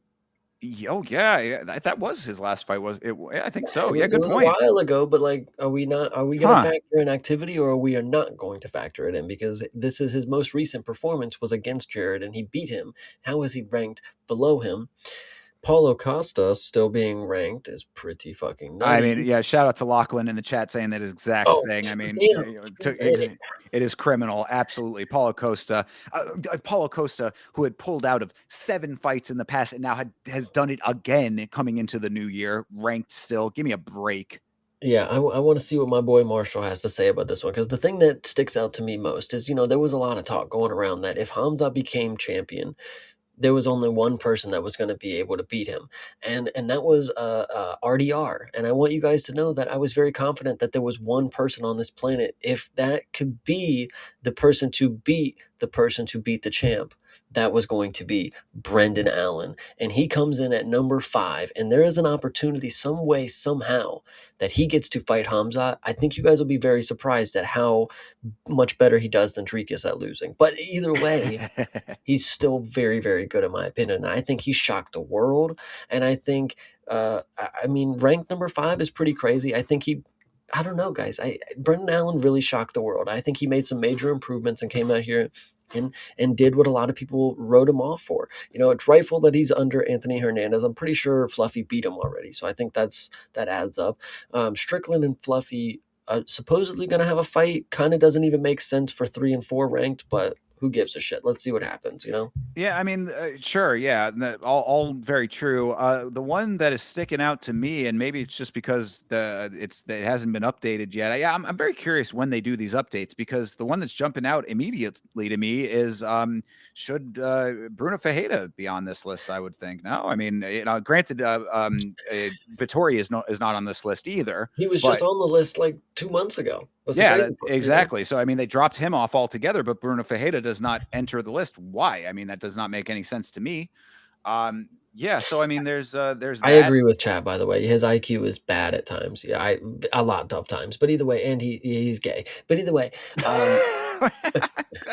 Wild slanderous accusations coming in from both the chat and from you, Chase. but I think one that is kind of sticking out to me as somebody that maybe doesn't need to be there is Robert Whitaker. I think that one's an interesting one. I mean, that's kind of riding on a career there, and Yeah, I mean, I would say that maybe 9th is a little bit high. I would say maybe not off altogether, but Yeah, I understand where that sentiment is coming from for sure.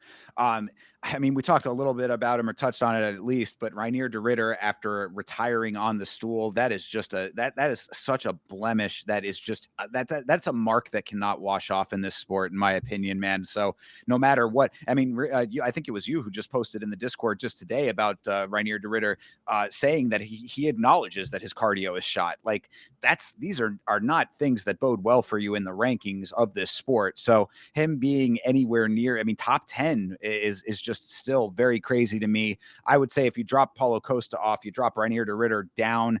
I mean, a couple of these guys probably move up. Yeah, I think that there's like, I'm okay with most of this list in a general sense. I think it's just where people are that is a little bit off to me. I think you're right. Bruno definitely needs to be in there because Marvin was in the rankings not too long ago. The other person that needs to be in this fucking list, and we talked about this guy's going to have a problem getting into the rankings because there's going to be nobody on this list right here. I think Roman Delizde might be an option for Ateba Gautier. I don't think people are Yeah. going to take that fight. I mean, they say Jared might. Jared really might, and that's a scary fight for Jared. But I mean, if anybody's not going to die to him, it's Jared because he'll die 4 times and still get up. So we'll see. Yeah, I mean, really, if Ateba Gautier is not fighting a ranked guy to get into the rankings, he's going to just fight as many people as they throw in front of him and just annihilate all of them until they have to rank him regardless. Well, it goes back to the lightweight division. When you look at somebody like Grant Dawson, dude, he's 12-2 in the UFC. He's not ranked. So if Ateba can go 10, I mean, obviously he was on a win streak as well. He was 10-0 in the UFC or whatever it was, and then lost to Bobby Green or whatever. So if Ateba gets 10 random short notice bouts of guys that are welterweight stepping up on short notice, ready to die for $12,000, I mean, he may not get ranked soon, but damn, he'll have a lot of fights in the UFC. He could end up being, if that's the case, of course, you look at somebody like Derek Lewis, just takes fights and they just have to fucking find people for him and he ends up knocking him out. He's just building up a resume of people that are not very good, but he's knocked him out so many times that evidently he's the best at what he does. So if Gautier can continue to knock people out, which of course I'm sure he's going to, um, listen, I don't know. Keeping him out the rankings, it's only going to hurt your promotion. Same with it's actually going to be interesting to see if somebody will take the Mansour Abdul Malik fight rather than Abteba Gautier. Just True. saying. Yeah. No, well, I mean, that's the thing though, is that these guys that are not ranked, like, there's only so much that you're going to be able to deny it if none of these guys want the fight or are willing to take the fight. Like, they're going to end up getting ranked, like, regardless. They're just going to jump them in and somebody's just going to drop off. So either take the fight and press your luck, or just get ready to just have somebody else hopscotching you if you don't want to meet the challenge, you know? Or you could take the Paulo Costa route, take the fight, don't actually go through with the fight, continue to ride the rankings off of a performance that is beyond me. I've never seen a good one. Actually, I think he had a good one once against fucking Luke the last Rockhold. person he fight. Oh, well, Yeah, yeah. No, I mean, that was, yeah, against Kopylov. sure. There you go. Yeah, that was it. That was a pretty good one. He proved me wrong, but either way, 13th ranked. No, no, no, no. Yeah, no, Where's definitely Chris not. Curtis these days? Yeah, it's somewhere complaining, I'm sure. But yeah, looking at the rest of this, I would say probably at this point, even as dominant as he once was, sixth is a little high for Adesanya. It feels. I mean, I think that everybody else underneath, I guess it makes sense that he is still that high, but that's probably going to be changing unless he really seriously course corrects. And then the rest of the top, all aside from Sean Strickland, I think would be the other one that I'd probably drop a little bit. But other than that, I think everything kind of sits pretty well as it should right now. And it's just a matter of if we're actually going to get the champion coming back and being healthy enough to fight, or if we're going to have to get an interim title in this division as well. I think it's unfortunate that Izzy is sixth.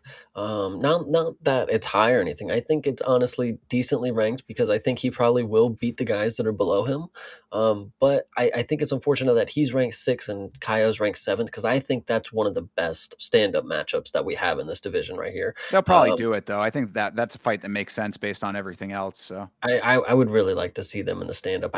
Unfortunately Imavov was the one that got to get the knockout on Izzy, but Kyle probably would have put on a 5 rounder with Izzy. That would have been really, really fun to see. Yeah, they probably, like I said, I think that still could be in the cards. I mean, we've seen, single rank fights in Mhm. plenty of times, so it's not out of the equation. Yeah, I mean, really, I think that if it is going to be Imavov waiting for waiting for that shot, then okay. If not, then it has to be Fluffy at this point. If they're going to make Fluffy fight one more time, Fluffy versus Dreekus, I guess, is going to make sense there. No.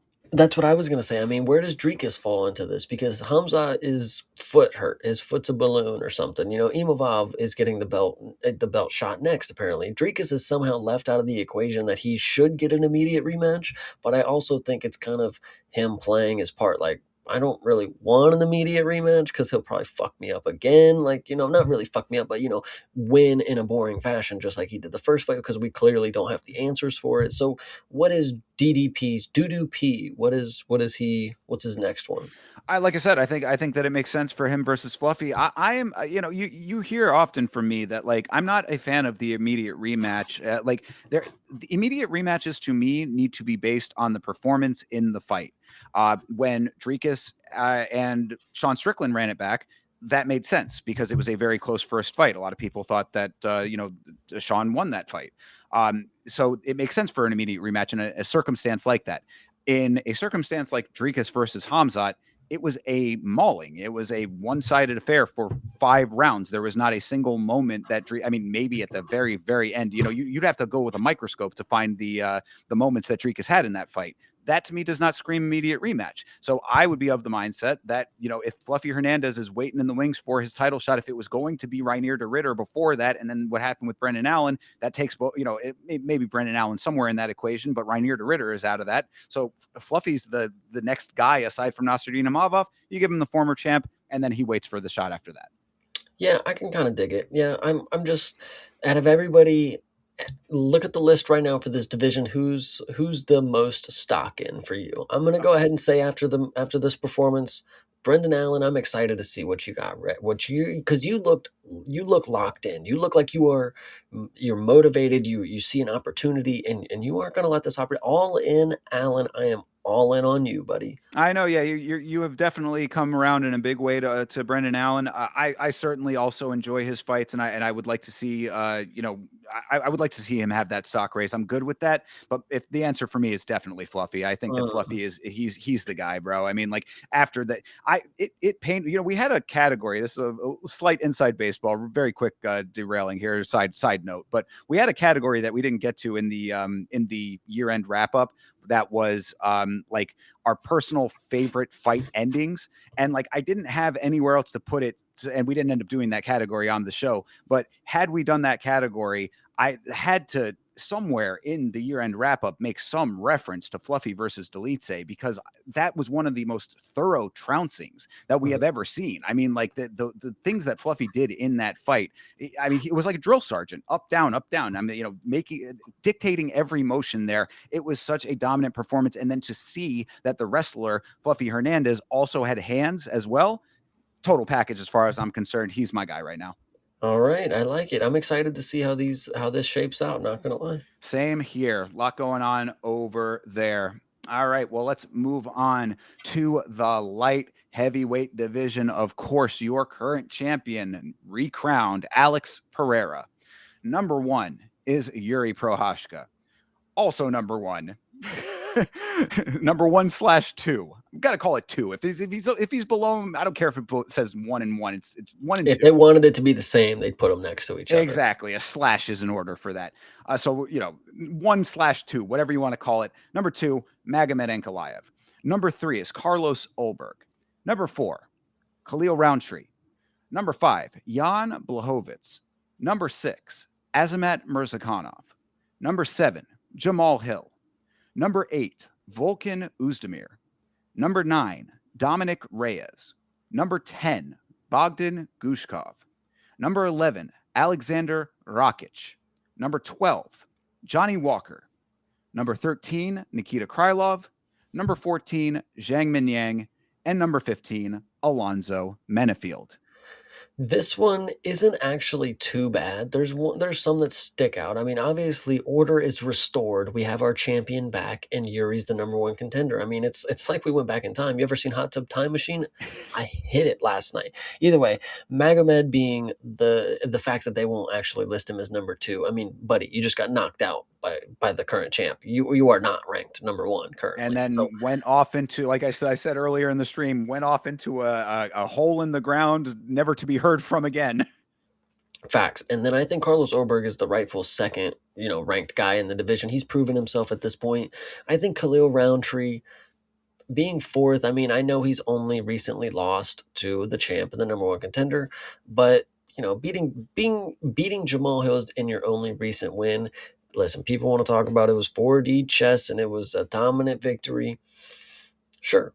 But I don't think you should be fourth. But unfortunately, when you look at five and it's still Jan Blachowicz, you kind of say, well, I guess he has to be four because Azamat doesn't necessarily deserve to be four or any higher, but he is coming off of, an undefeated fucking record and destroying everybody in his way. So honestly, why wouldn't he be ahead of Khalil at this point? That's kind of crazy to think.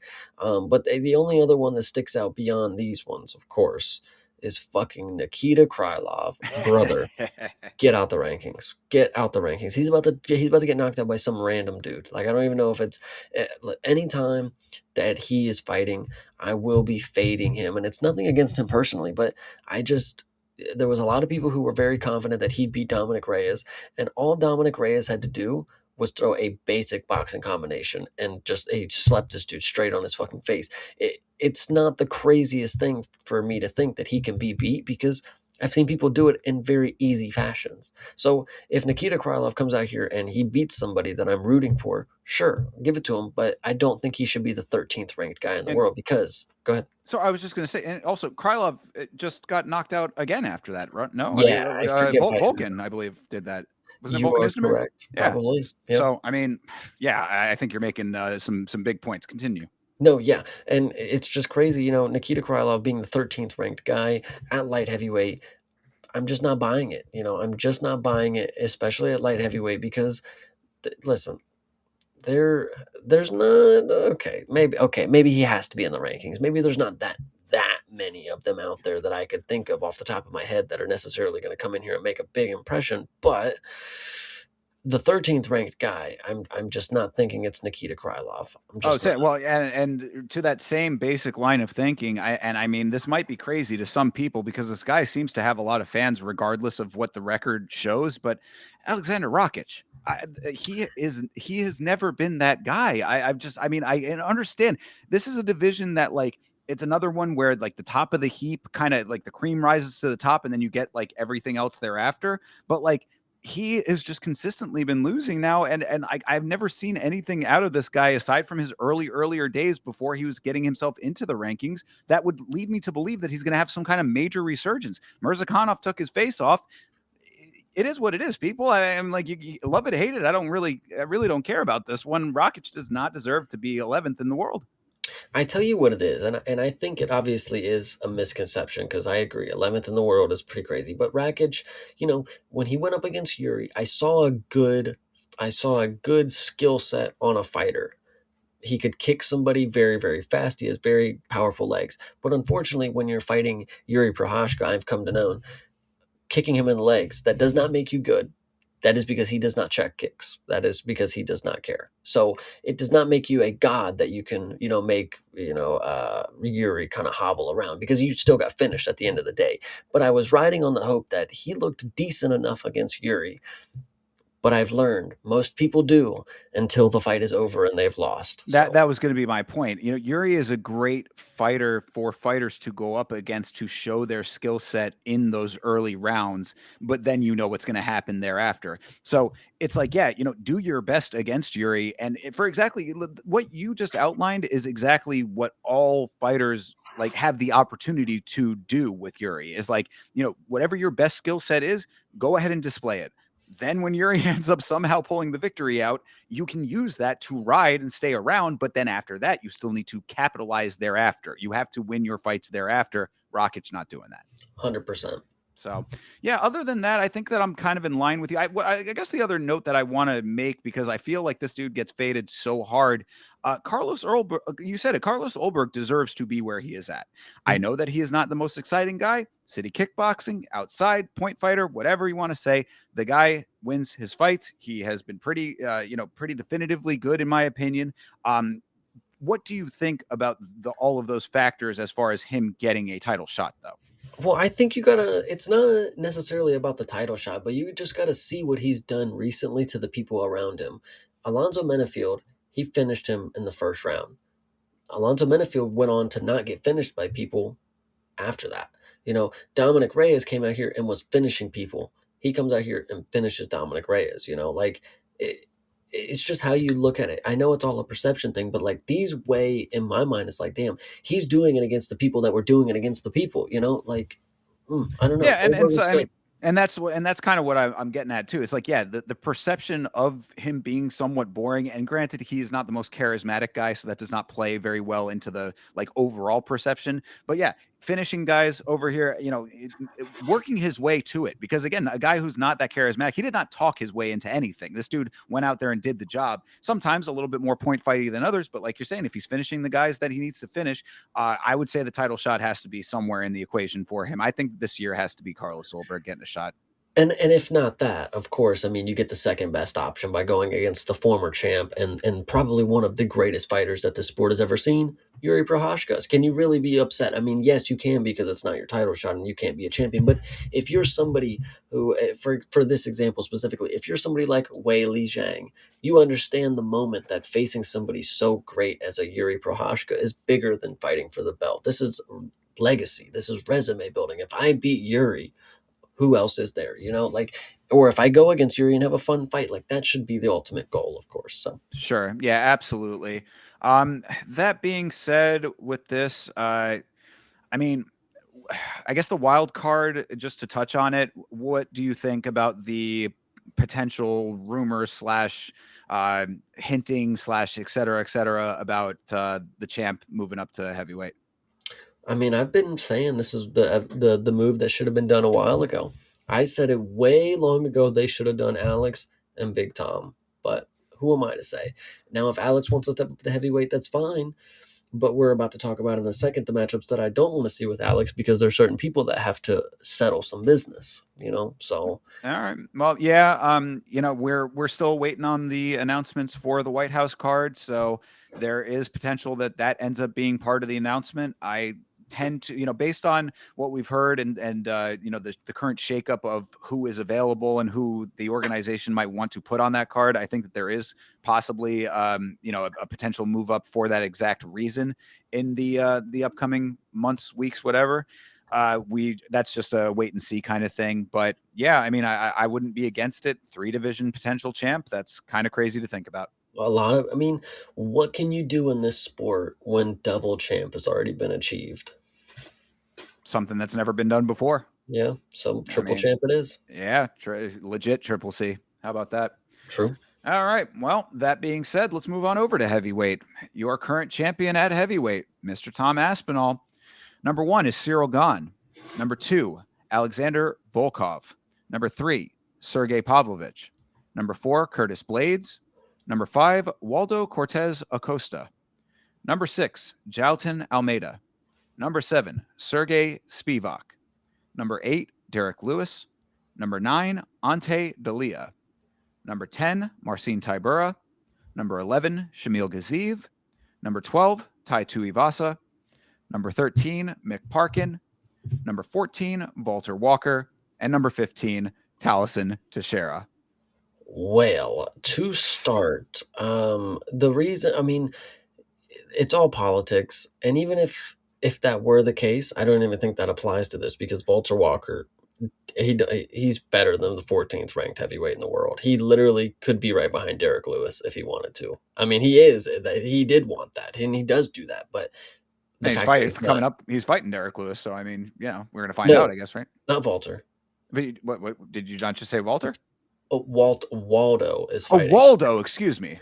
So Walter Walker Yeah. needs to be higher than 14th ranked. Yes, he needs to be right behind Derek Lewis. That would be the more accurate thing. I mean, he's coming off 3 back-to-back submission heel hooks. So, Yes, yeah, absolutely. Yeah, Walter under Mick Parkin. Come on, dude. and dude, I mean, look above McParkin, Yeah, dude. I know that. Well, that was the one that's the really, I think, the biggest glaring. Uh, we talk about heavyweight. I mean, heavyweight consistently a division that has been in need of infusion of talent. We have seen time and time again them trying to infuse talent into this division. Taliesin Teixeira being on this list is crazy, but this is we talked about hard drop offs in some of these other divisions. This is about as hard of a drop off as you get. I mean, I would say that probably about Derek Lewis, all of this is a hard drop off there under, except for Walter Walker. I mean, think about it, like what you've got here. Dalia, granted came in very strong, but just got smoked by Waldo. Then you've got Tybura. He's a perennial person in the division, but he's really just on this list because he's been around for a long time and can sometimes get wins, sometimes not. Then you've got Shamil the meme. Then you've got Tuivasa, who definitely does not deserve to be on it. You got Mick Parkin, all right, but he got finished recently too, if I'm not mistaken, right? I'm pretty sure. No, he just Uh, went to he decision, went to or decision. Okay, well, fair enough. I think it might have been Shamil. Did he really? Is that how that went down? Damn. Okay, my bad. I mean, it's been a little while since his fight, but either way, taking a loss, whatever. I'm not mad that McParkin is on the list. I'm just kind of Maybe it was illustrating. Tybura. Maybe it was Tybura. Again, either way, it's not the detail of that is just more to illustrate like what this like bottom of this list looks like. Walter Walker being an anomaly on the bottom of this list when he should be way higher, and then Taliesin Teixeira just hanging on for whatever reason, a person who we have not heard from in any fashion since his loss to Derek Lewis. What I think is the biggest story here, and I know there's nerds out there who are going to tell me, oh, but he has a win over Waldo Cortez Acosta. How could he be over him? Well, Waldo Cortez Acosta just put on a miraculous year where he fought 5 times. Was it five? It was going to be 5. I believe it ended up being 4. 4, and then he had 2 knockouts, I believe is what it was. One being an eye poke right after the champion decided he did not want to fight, and then he came in a week later, got poked in the eye by his buddy, knocked him out. I don't care what anybody says. Waldo needs to be the second ranked heavyweight in the world over Volkov, because in Volkov's mind, he shouldn't give a shit about being number 2 ranked, because at the end of the day, he's one fight away. He's in the title picture, but Anybody at heavyweight is one fight away. It feels like if you're in true. the upper part of the rankings. But he should even understand that the activity and the work that Waldo has put in the cage should get him higher than 5th ranked. It should get him over Sergey, who's been inactive and boring. Should get him over Chris Curtis, who's been inactive and boring and Curtis losing. Blades. That too, him too, and then and yeah, and Jailton, he can't fight, so it doesn't even matter. Damn you, DC. Yeah. Your meme lives on. Yeah, I mean, as far as like above Derek Lewis on this list, Sergey at 7 is like okay, but I probably would even flip flop him and Derek Lewis at this point. Again, literally at this point, that could always change with Derek Lewis. I mean, Derek Lewis only recently coming back into his own. If you recall, Derek Lewis went on a pretty heavy skid that put him to where he is now, but has been rebuilding. Jailton Almeida, obviously we know that there's a lot of circumstances with the fight style of Jailton Almeida. Winning fights, sure, didn't win his last one though. They finally pulled the pulled the judge's card on that. So maybe we'll see if he ends up. What I've always said about Jailton Almeida is it is criminal that he does not have a striking coach. I mean, I'm sure that he does have one, but he don't have one. You know what I'm saying? He needs to get somebody who's actually going to teach him how to throw his hands. Other than that, yeah, Waldo definitely deserving to be higher. Curtis Blades at this point needs to be freaking far down. I mean, like, it is ridiculous to me that Curtis has stuck around. I like Curtis as a person, but consistently we have seen that he is not worthy of this upper echelon of this division. I'm sorry to say that, but it is what I'm feeling about it. And Sergey Pavlovich as well, getting wins, but we know what he once was versus what he is now. Well, and then you go back to Curtis Blades, the dude who just lost by split decision almost a year ago to him, more than a year ago, I think, is where's Kunaev? Where's Kunyev? So how is Yeah. he not ranked? But Tai Tuivasa hasn't won in 4 years. True. Yeah. I mean, Kunaev was ranked at one point, if you recall. After that fight, he was ranked, which is True. crazy to think about. So, Yeah. yeah, I mean, Taliesin, again, I think that this is another one where just that they haven't updated for whatever reason. So there's probably going to be some shakeups coming in this division pretty soon. Um, there's a bunch of guys in this division trying to make some names for themselves. I wouldn't. Concrete. Yeah, I was going to say Concrete would certainly be on there. I'd say Josh Hokett is trying pretty hard. He's making a whole lot of noise. I think. Denzel Freeman is trying to Oh, make a name out there. well, bro, you're going to bring up the GOAT this early into the conversation. I mean, obviously, I mean, we're getting into some heavy territory with the GOAT. What was it? God, Red Fox is his nickname or whatever, something like that. I just remember because I thought the nickname was Loot Box, so I'm always just going to call him Loot Box. Nice. Or Carl Winslow. We know what the deal is. Yes. But yeah, I mean, there are definitely people who are going to be filling some of these slots up in here. Concrete, definitely, memes aside, one who I think is going to be ranked at some point soon based on how he fights. Really, I say again, take under Derek Lewis and make those guys really work to stay on this list. Tai Tuivasa obviously going to be getting out of here. I would say Concrete versus Mick Parkin, make that happen. Like those kinds of fights. There, it is so the barrier to entry at heavyweight is so low. You can get yourself. We've talked about this plenty of times. 3 wins will get you into the center of that list. No, I actually think the Mick Parkin one is a very good one because those are two heavyweights who are volume strikers, and I think, we get to see who's going to go longer and who's going to actually pepper in the better shots. Yeah, absolutely. Speaking of Pepper, unfortunate that Walter Walker never got his fight with Chocolate Peppa Pig. Nice. Yeah. Too bad. Too bad. Yeah, but then, homie went on to get a nice win in Karate Combat, so all is well with that. Shout out to him. Yeah, no, other than that, the Walter Walker, yeah, shoot him way up the list. He's going to be. I mean, really, I think what my big question with Walter Walker is who is going to be able to have the answer for the heel hook. Yeah, it's going to be interesting. So, all right. Well, we will see how all of that shakes out at heavyweight, and of course, what happens with Big Tom once he comes back from his various surgeries. True. Let's move on to the ladies over here. All right. These are the women, and these are the women's pound for pound rankings as they stand currently. Your pound for pound best female fighter in the world at the moment is Valentina Shevchenko. Number 2 is Kayla Harrison. Number 3, Zhang Weilei. Number 4, Natalia Silva. Number 5, Mackenzie Dern. Number 6, Manon Fiorot. Number 7, Erin Blanchfield. Number 8, Juliana Pena. Number 9, Alexa Grasso. Number 10, Virna Jandiroba. Number 11, Raquel Pennington. Number 12, Tatiana Suarez. Number 13, Rose Namajunas. Number 14, Yan Xiaonan. Number 15, Macy Barber. Yo, do they not fucking watch? What is this list? This is like one of the worst things I've ever seen. First off, Mackenzie Dern being underneath Natalia Silva is valid. It's very, very funny though that the champion is just not even at the top. But when I say that being valid, I'm thinking to myself, well, honestly, Manon, Aaron, both of those kind of over Mackenzie Dern, even though she's the champ. I mean, that's pretty crazy to say. But then you go below this, you got Juliana Pena at 8. Give me a break. But then when you look underneath her, Alexa Grasso, I'm like, oh, fuck, she kind of sucks too. But the thing is, Virna needs to be over Juliana and Alexa. Raquel needs to be way at the bottom because she's fucking retired. She's not even fighting. Tatiana Suarez needs to be under Rose Namajunas for sure. Rose needs to be over Virna.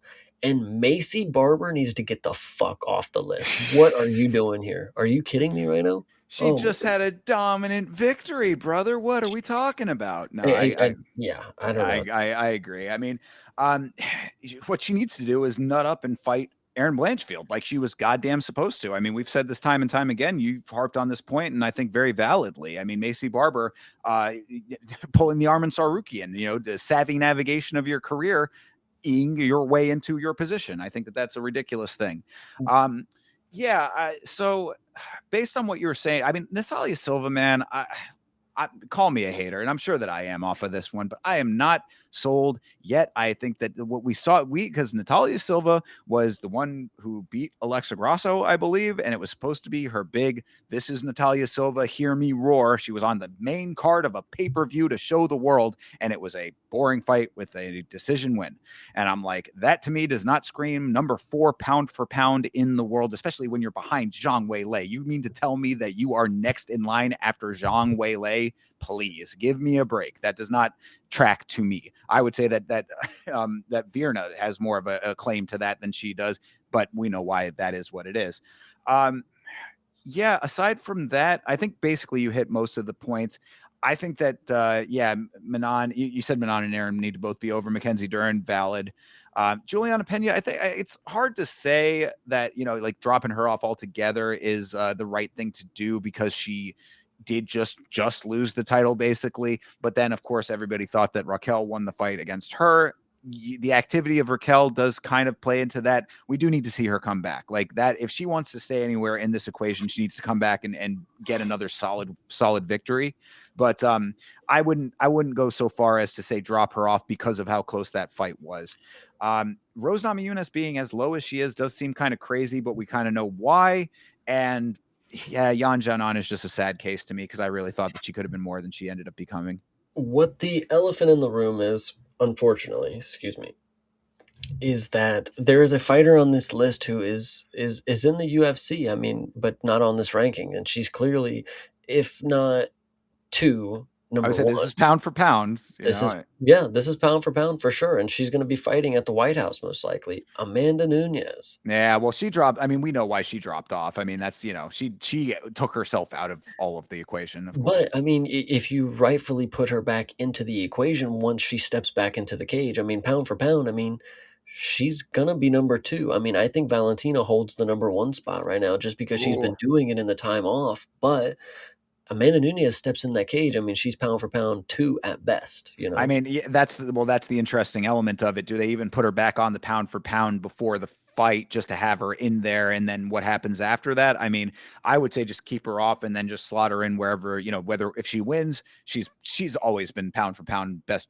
female fighter of all time to me. So I mean, I love Valentina. I think Valentina is definitely right, inches behind her, but she is behind her. So, go in there, get the win over Kayla Harrison. I think it's a no brainer. She is, cemented as the pound for pound best of all time.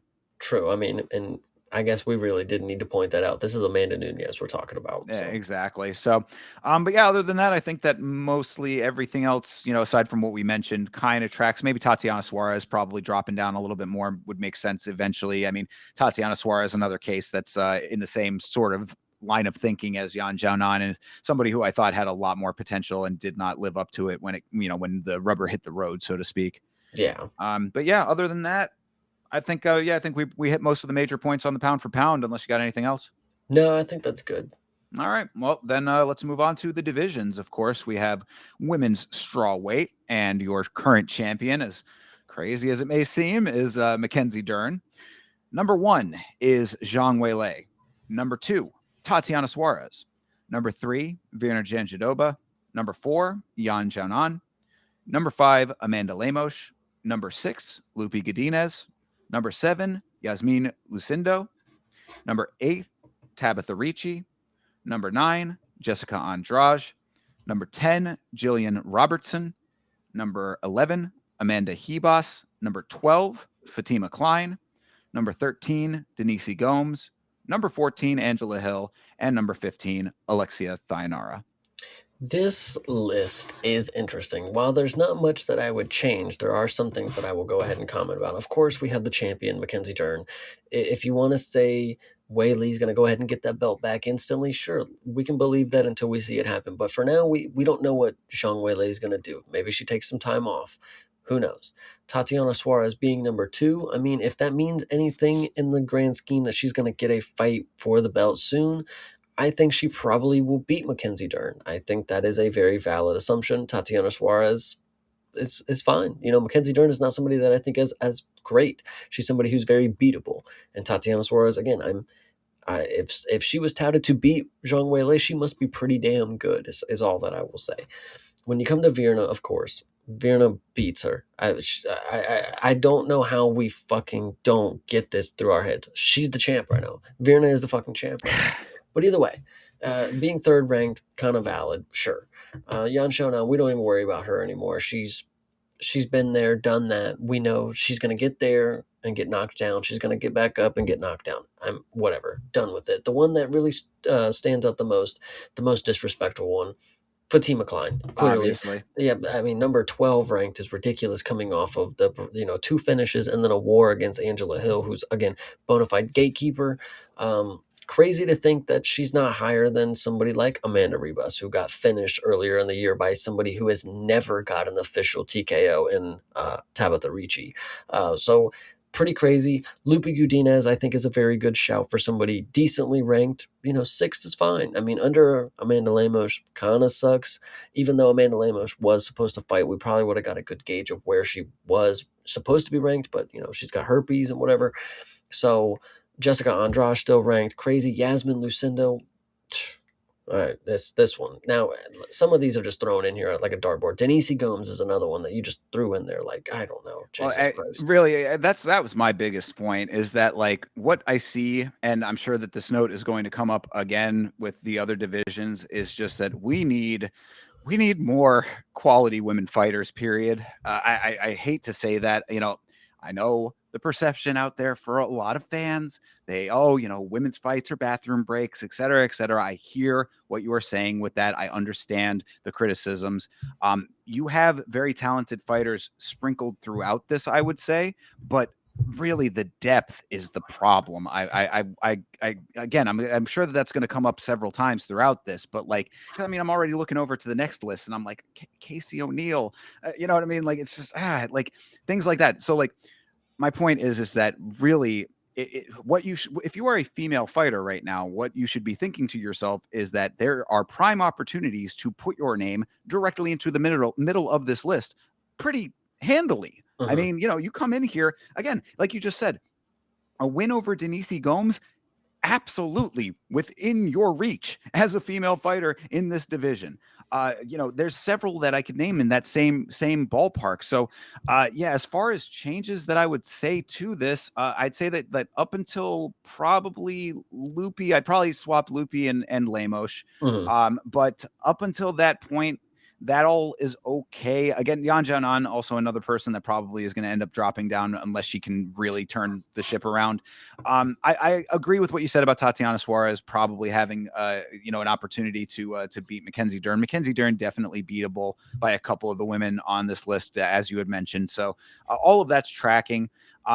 Really, I think that's going to be the biggest question, is if Zhang Weilei does come back and just walk her way back into the belt, what happens thereafter? And I think that is a likely scenario. So, I'd say that Tatiana Suarez beating Mackenzie Dern as the loser of that fight, fine, whatever. Lemos coming back after she clears up her medical issues or whatever, fine. Lupe possibly moving up at some point, maybe, but it's a little bit of a maybe because she's been a little spotty.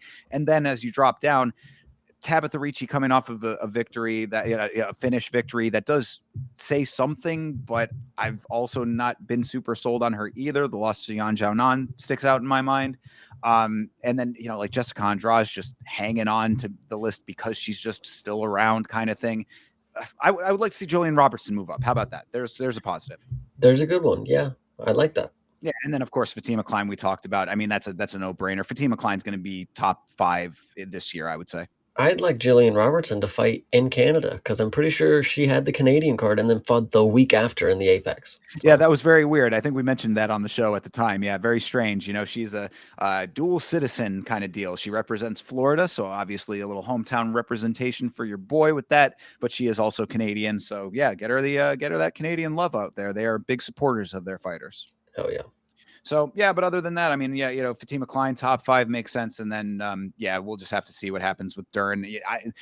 It would be very surprising if Dern holds on to the belt for defense. I'll bring it up now because I'm not sure of the weight classes between these women, but there are a couple that I'm looking forward to. We have Chanel and Farrow from the Contender Series. They put on that absolute banger. I don't know their fucking first names or last names. I just know that those are the two that I call them by. But they put on some good performances, and I'm very excited to see them. Actually, one we didn't actually note that I think is key that we bring up: Alexia Thayanara. She's going to be Yes. very good. She's going to be very good. Somebody, it's funny that you say that. Somebody had asked about her on one of the recent watch alongs that I had done, and I said the same thing. I was like, yeah, I don't see any reason why she doesn't move up consistently. She's got a pretty solid set of skills. Her base skills are very strong. She's got a personality as well. So, I mean, she's going to be able to sell her fights pretty handily as well. Yeah, I don't see any reason why that isn't the case. I mean, her last fight was a little bit closer than her fight with Molly McCann, if I'm not mistaken, but still a win. So sure, yeah, absolutely. Yeah, like that one. All right. Yeah, but I mean, all aside from that, again, just whatever happens at the top, it would be nice to see Virna get another shot, I would say. And that's we'll see what happens with Jean coming back. True. All right, moving on to women's flyweight. Your champion, of course, Valentina Shevchenko. Number 1, Menon Furo. Number 2, Natalia Silva. Number 3, Erin Blanchfield. Number 3, Number three. double number 3 slash number 4, Alexa Grasso. Number 5, Macy Barber. Number 6, Rose Namajunas. Number 7, Jasmine Jazz Devicius. Number 8, Tracy Cortez. Number 9, Karini Silva. Number 9 again, slash number 10, Miranda Maverick. Number 11, Casey O'Neill. Number 12, Wang Tong. Number 13, Eduardo Mora. Number 14, JJ Aldrich. And number 15, Gabriela Fernandez. This one is very interesting because, well, Shevchenko is the champion, and she's going to be a very dominant champion because none of these girls have the ability to have every game plan available. I mean, Shevchenko is just, she has an answer for everything. And whatever style you think she's going to use something different and she's going to counter what you have. I mean, she's just absolutely, I mean, unstoppable right now. But when you look at Manon, I mean, she just held her position at number 1 very convincingly by knocking out Jasmine in the first round. I mean, that's crazy to me. I mean, she not only did she hold her position? I mean, for a woman to get a knockout, I mean, she did it. She colded her, whatever you want to say. Natalia Silva, a very good case for a number 2 ranked woman. I mean, people are saying she gets the opportunity next.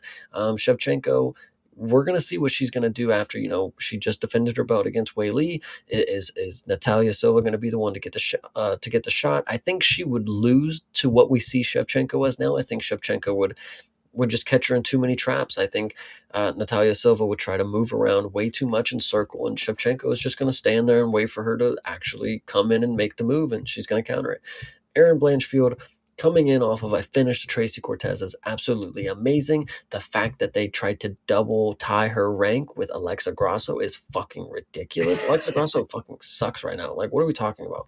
And same thing with Macy Barber. I mean, these ranks are way too fucking close for somebody that did not want to fight Erin Blanchfield, and then for Erin Blanchfield to shortly after come and submit somebody who's, I mean, decently touted at the time. We know now that she's just a pretty girl, whatever you want to say. But at the end of the day, she beat her. She submitted her.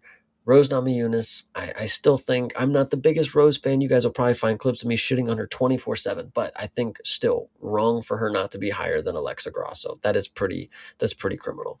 The one that is most interesting, not Karini Silva, because we again don't care about her. Miranda Maverick getting a +1 up here in the boosted ranks. I don't know what that's about, but listen, I've been high on her.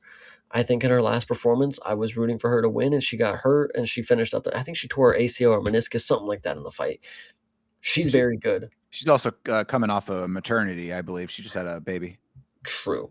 Fair. I don't know how that exactly worked because she was not pregnant at any time that we saw her. We So commented on that, how weird that was, that like she just all of a sudden was pregnant, had a baby, and then it just sort of came out of nowhere. Very yes. weird. She's like fighting in between all of that. Very strange. Yes, so either way, Miranda Maverick is somebody that I'm very, very interested to keep my eye on because I've always thought that she's got the size, she's got the I don't know, she's got that tomboy vibe to her. I think she's a good representation of what a female champion could be. Shevchenko, that's time of the old. She's an older era of kind of fighter. She's a very mixed martial artist type of person. I think Miranda Maverick could have her time as the champion. I think she would represent the belt very, very well. I'm not disagreeing with the sentiment. It's just hard to like based on the record. I'm like she's going to need to jump pretty heavily to make that happen. Even if she has been having some successes, it's still going to take a little bit of doing. Yeah, what I'm seeing sticking out on here. I mean, you talked about Shevchenko. What I say about Shevchenko is, if you recall what I said about Piotr Jan having like the antidote, to Marab, Shevchenko is a person that no one has that for. She like her skill set is one that is like tried true and just does not seem to be beatable. Obviously Alexa Grasso caught her. We kind of know at this point that does appear to be somewhat fluky, but that's obviously with the benefit of time on our side. So that's kind of where I disagree a little bit on Alexa Grasso. I mean, you can't deny the fact that she did beat one of the greatest women fighters of all time, but what you're seeing currently is, makes it a lot more questionable. I do like that Aaron Blanchfield is over her. I agree that it is a little ridiculous that they gave them the dual rank for no discernible reason. I don't really get that.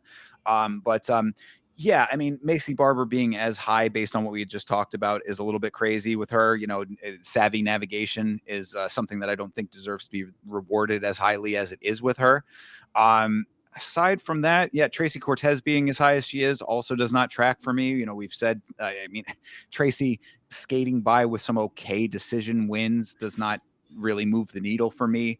I was kind of dogging on Casey O'Neill a minute ago. I do think that she's a little bit better than I was maybe giving her credit for in the way that I presented that. But still, I'm going to need to see her more active, to be perfectly honest. When was the last time Casey O'Neill fought? In freaking Australia? I mean, like, we gotta see you in there more. Actually, the one that sticks out on that, well, two. One, Eduardo Mora does not deserve to be on this list, in my opinion. I know that you might have alternative feelings about that. I have never been sold on Eduardo Mora. I think that she is cruising to not be on this list.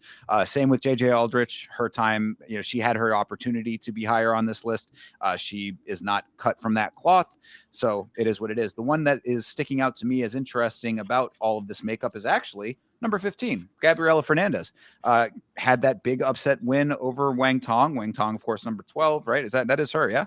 Yeah. So yeah, Yeah, I so I don't know mean, how that works. yeah, I have no idea why she is number 15 when Wang Tong. I mean, granted, Wang Tong came back and got a win, but she didn't get a finish in her most recent fight. So Gabriela Fernandez, I think, is a little bit of a dark horse. Now, granted, she's also inactive, and I don't really know why, but that would be one that I think could potentially have a little bit of momentum if she actually uses it. So get back in there and fight. Yeah, I didn't even know who Casey O'Neill was until you said back in Australia. She's the girl that did the ray gun dance. She is. She is the dark-haired Australian lass. I wouldn't mind seeing her again. That would be nice. Yeah, So, I'm certainly not a fan. But I guess she's a fine fighter. Like I said, I think I was being a little bit harsh just for the sake of illustration. But my point is that yeah, I mean, we need to see more of some of these people. Fernandez is the same way. O'Neill. Those are the two that really stick out when it comes to that. But again, this is another division where you've got a couple of people who I don't think. I think that there are potentially fighters coming into the sport that could easily dethrone a couple of these people for rankings that they currently have. yeah, I can tell you one right now, and I don't know if it's this weight class, but one that I've been sitting on for a second is Crispy Carly Judice. She is Yo, coming for the rankings with less than, listen, the things that she's about to do, it's only going to be rivaled to Brock Lesnar and Alex Pereira. She's coming in here with less than 9 pro bouts and going to get a title fight. I mean, this is this is where we're talking. I'm telling you. bold predictions, but I like it. I mean, she's certainly living up to it currently. So she's on a collision course right now in a good way. The other one that I wanted to at least note off the contender series. What about the little ring girl?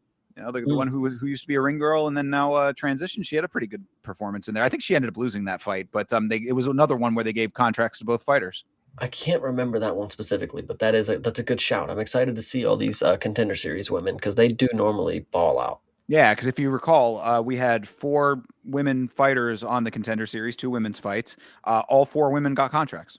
Hey, they understand the assignment. I've preached it before. Yeah, and it really speaking to what I've been talking about, like, we need more higher quality women fighters to be dropping some of these people off that don't necessarily belong. So I'm still with it. Yes. Yeah, so I guess that's about it for this division. I mean, obviously Valentina's sitting at top until she decides to no longer sit at top. So you got anything else?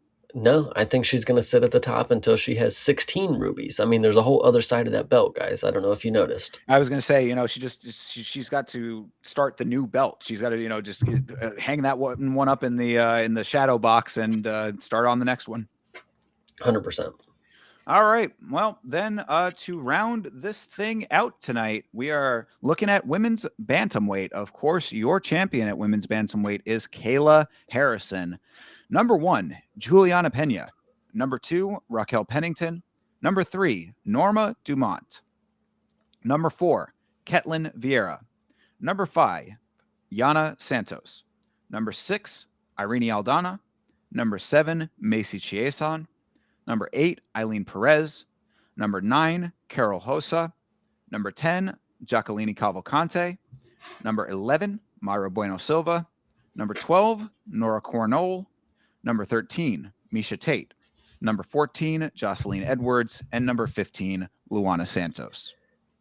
This one, I mean, once you look at the list, I mean, there's two things that you have to understand. The champion is currently Kayla Harrison. Nobody on this list, I think, beats her.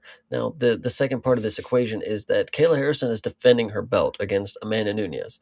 If Amanda Nunes wins, nobody on this list beats her, and that's even if she defends the belt again. Who knows? She might just like up and retire. Like, well, I did Yeah. it again. I did Pull it again, the guys. you just come back, get the belt, and retire. So I don't know how all it's going to shape out after that, but I will say, um, uh, you know, there's not many people on this list that I got stock in. I mean, Norma Dumont is younger, but I don't know if she matches up well with the size. I mean, a lot of these people, they just don't have the size that I think. I know we're all in the same weight class here, but Kayla Harrison, Amanda Nunes, the size is different between them and fucking what's her name, Macy Chiasson. Like they're different. It's so when it comes to people like that, I think Norma Dumont matches up better. But I don't think that great. Yana Santos, again, I've preached that she is very, very good. When I first saw her, I said, damn, this is a good ass prospect. And then I found out she's 40 fucking years old.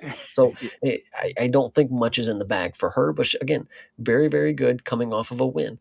Irene Aldana, who cares? I think Mexican privilege, maybe, right? Either way, why is she up here? No, being tough. She's one of my favorite women fighters, I have to say, but it's really mostly because she's just willing to walk face first into fire. Eileen Perez hasn't fought since the second UFC card of this of the past year, and that Uh, was against Carol Rosa. yeah. So I was crazy going to say, enough. I'm glad that you mentioned that because it's like, Eileen Perez, a person who, another one that seemingly squandering the potential to surge. I mean, she's coming off of a pretty good little win streak that she'd been on. She's missed twerking. She's got a little bit Hmm. of a buzz around her, and then just fucks off for the entire year. Yeah, I mean it's absolutely crazy. I mean, if she would have just been active, at least have one more fight, she could be dating Alex Pereira right now. Potentially true. Yeah. So, I mean, this is a very, I mean, it's kind of a traditionally weak division, I would say, but right now it's kind of really bad, it would seem. Obviously, the champ is, pretty dominant at the moment. You just touched on, of course, Amanda Nunes coming back, and that's going to shake that up at the top. But then, what is there below the top is the big question. You kind of dogging a little bit on Juliana Pena and Raquel Pennington. I understand the mindset of that. I think that Raquel Pennington needs to come back, and I think that she needs to fight down. That's really what I think is appropriate at this point. Even if people thought that she might have won that fight, come back, get your activity back up. Jacqueline Cavalcante, someone who I have never been sold on, perfect fight.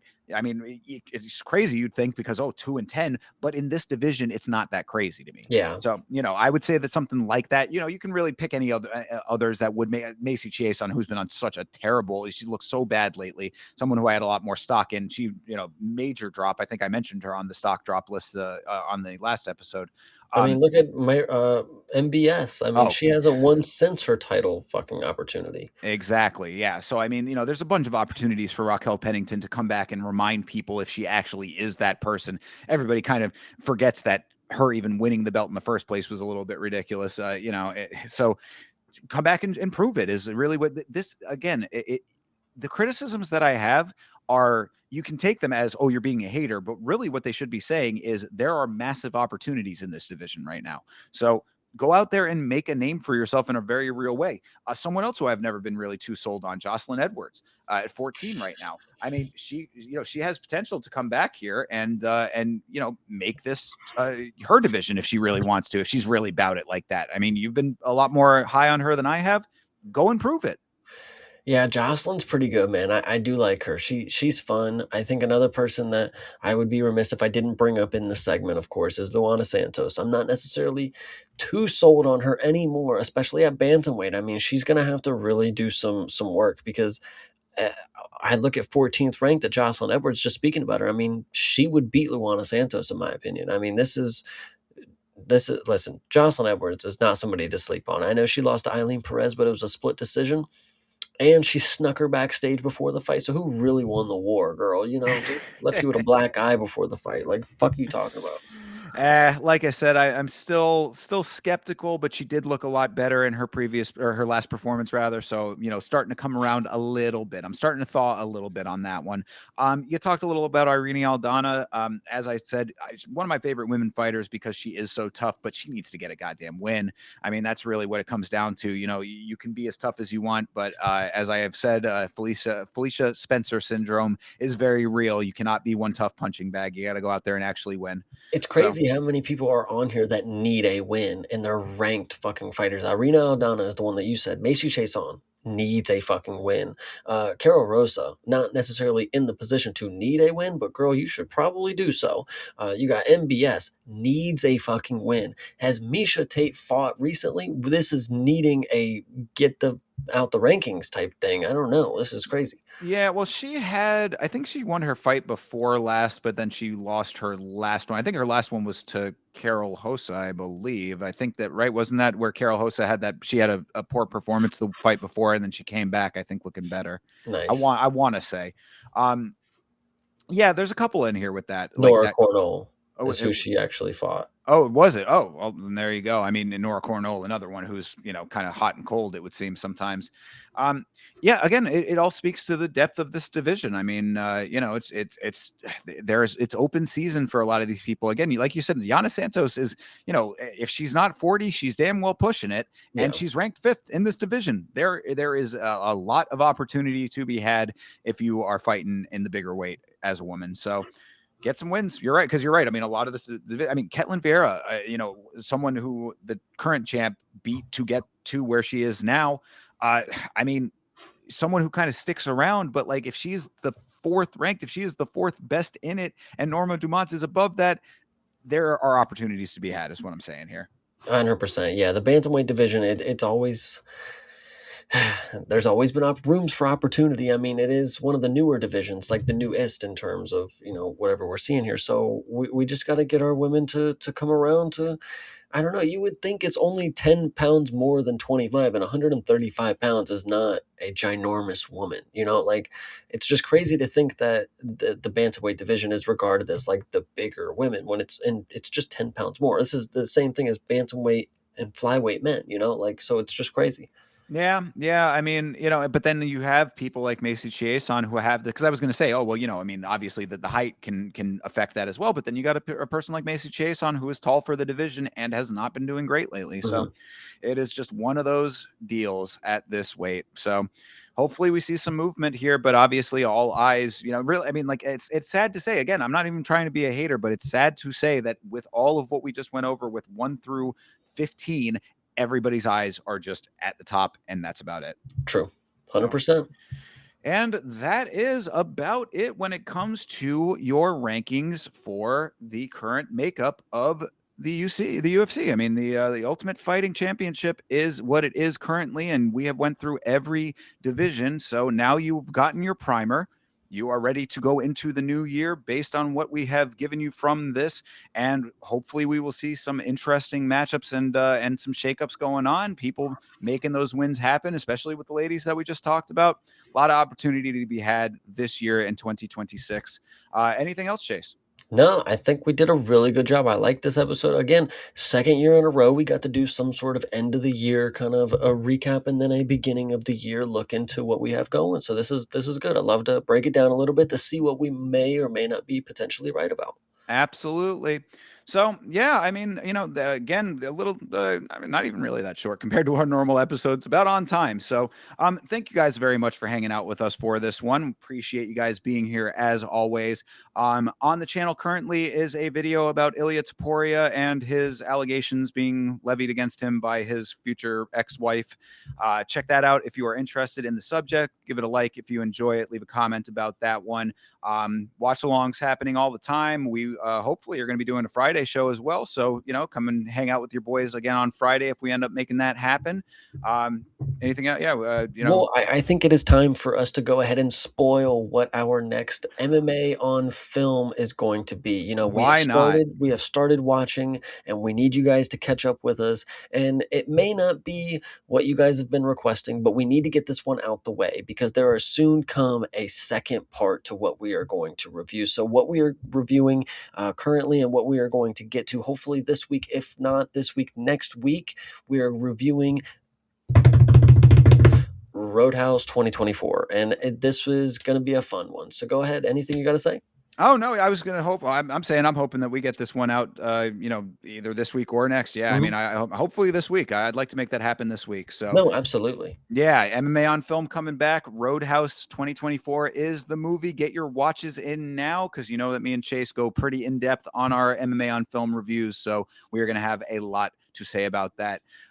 You can find me at youtube.com/at Yama Show, Yama Show on Twitter and Instagram and on Facebook as well. Chase, where can they find you? They can find me on youtube.com having a great time on this podcast every Monday, sometimes Friday, and occasionally when we do MMA on film one last time, Roadhouse 2024. We will be reviewing that on this channel, youtube.com/at CP Small. So don't miss it. Absolutely. All right, guys. Well, again, thank you very much for hanging out with us. Thank you for all of the support that you showed us in 2025 and that you continue to show us in 2026. We will be back next Monday, of course, for last week's fights. Again, until then, until Friday or until the next time that we see you, have a great rest of your night, a great rest of your week. And as always, fight on.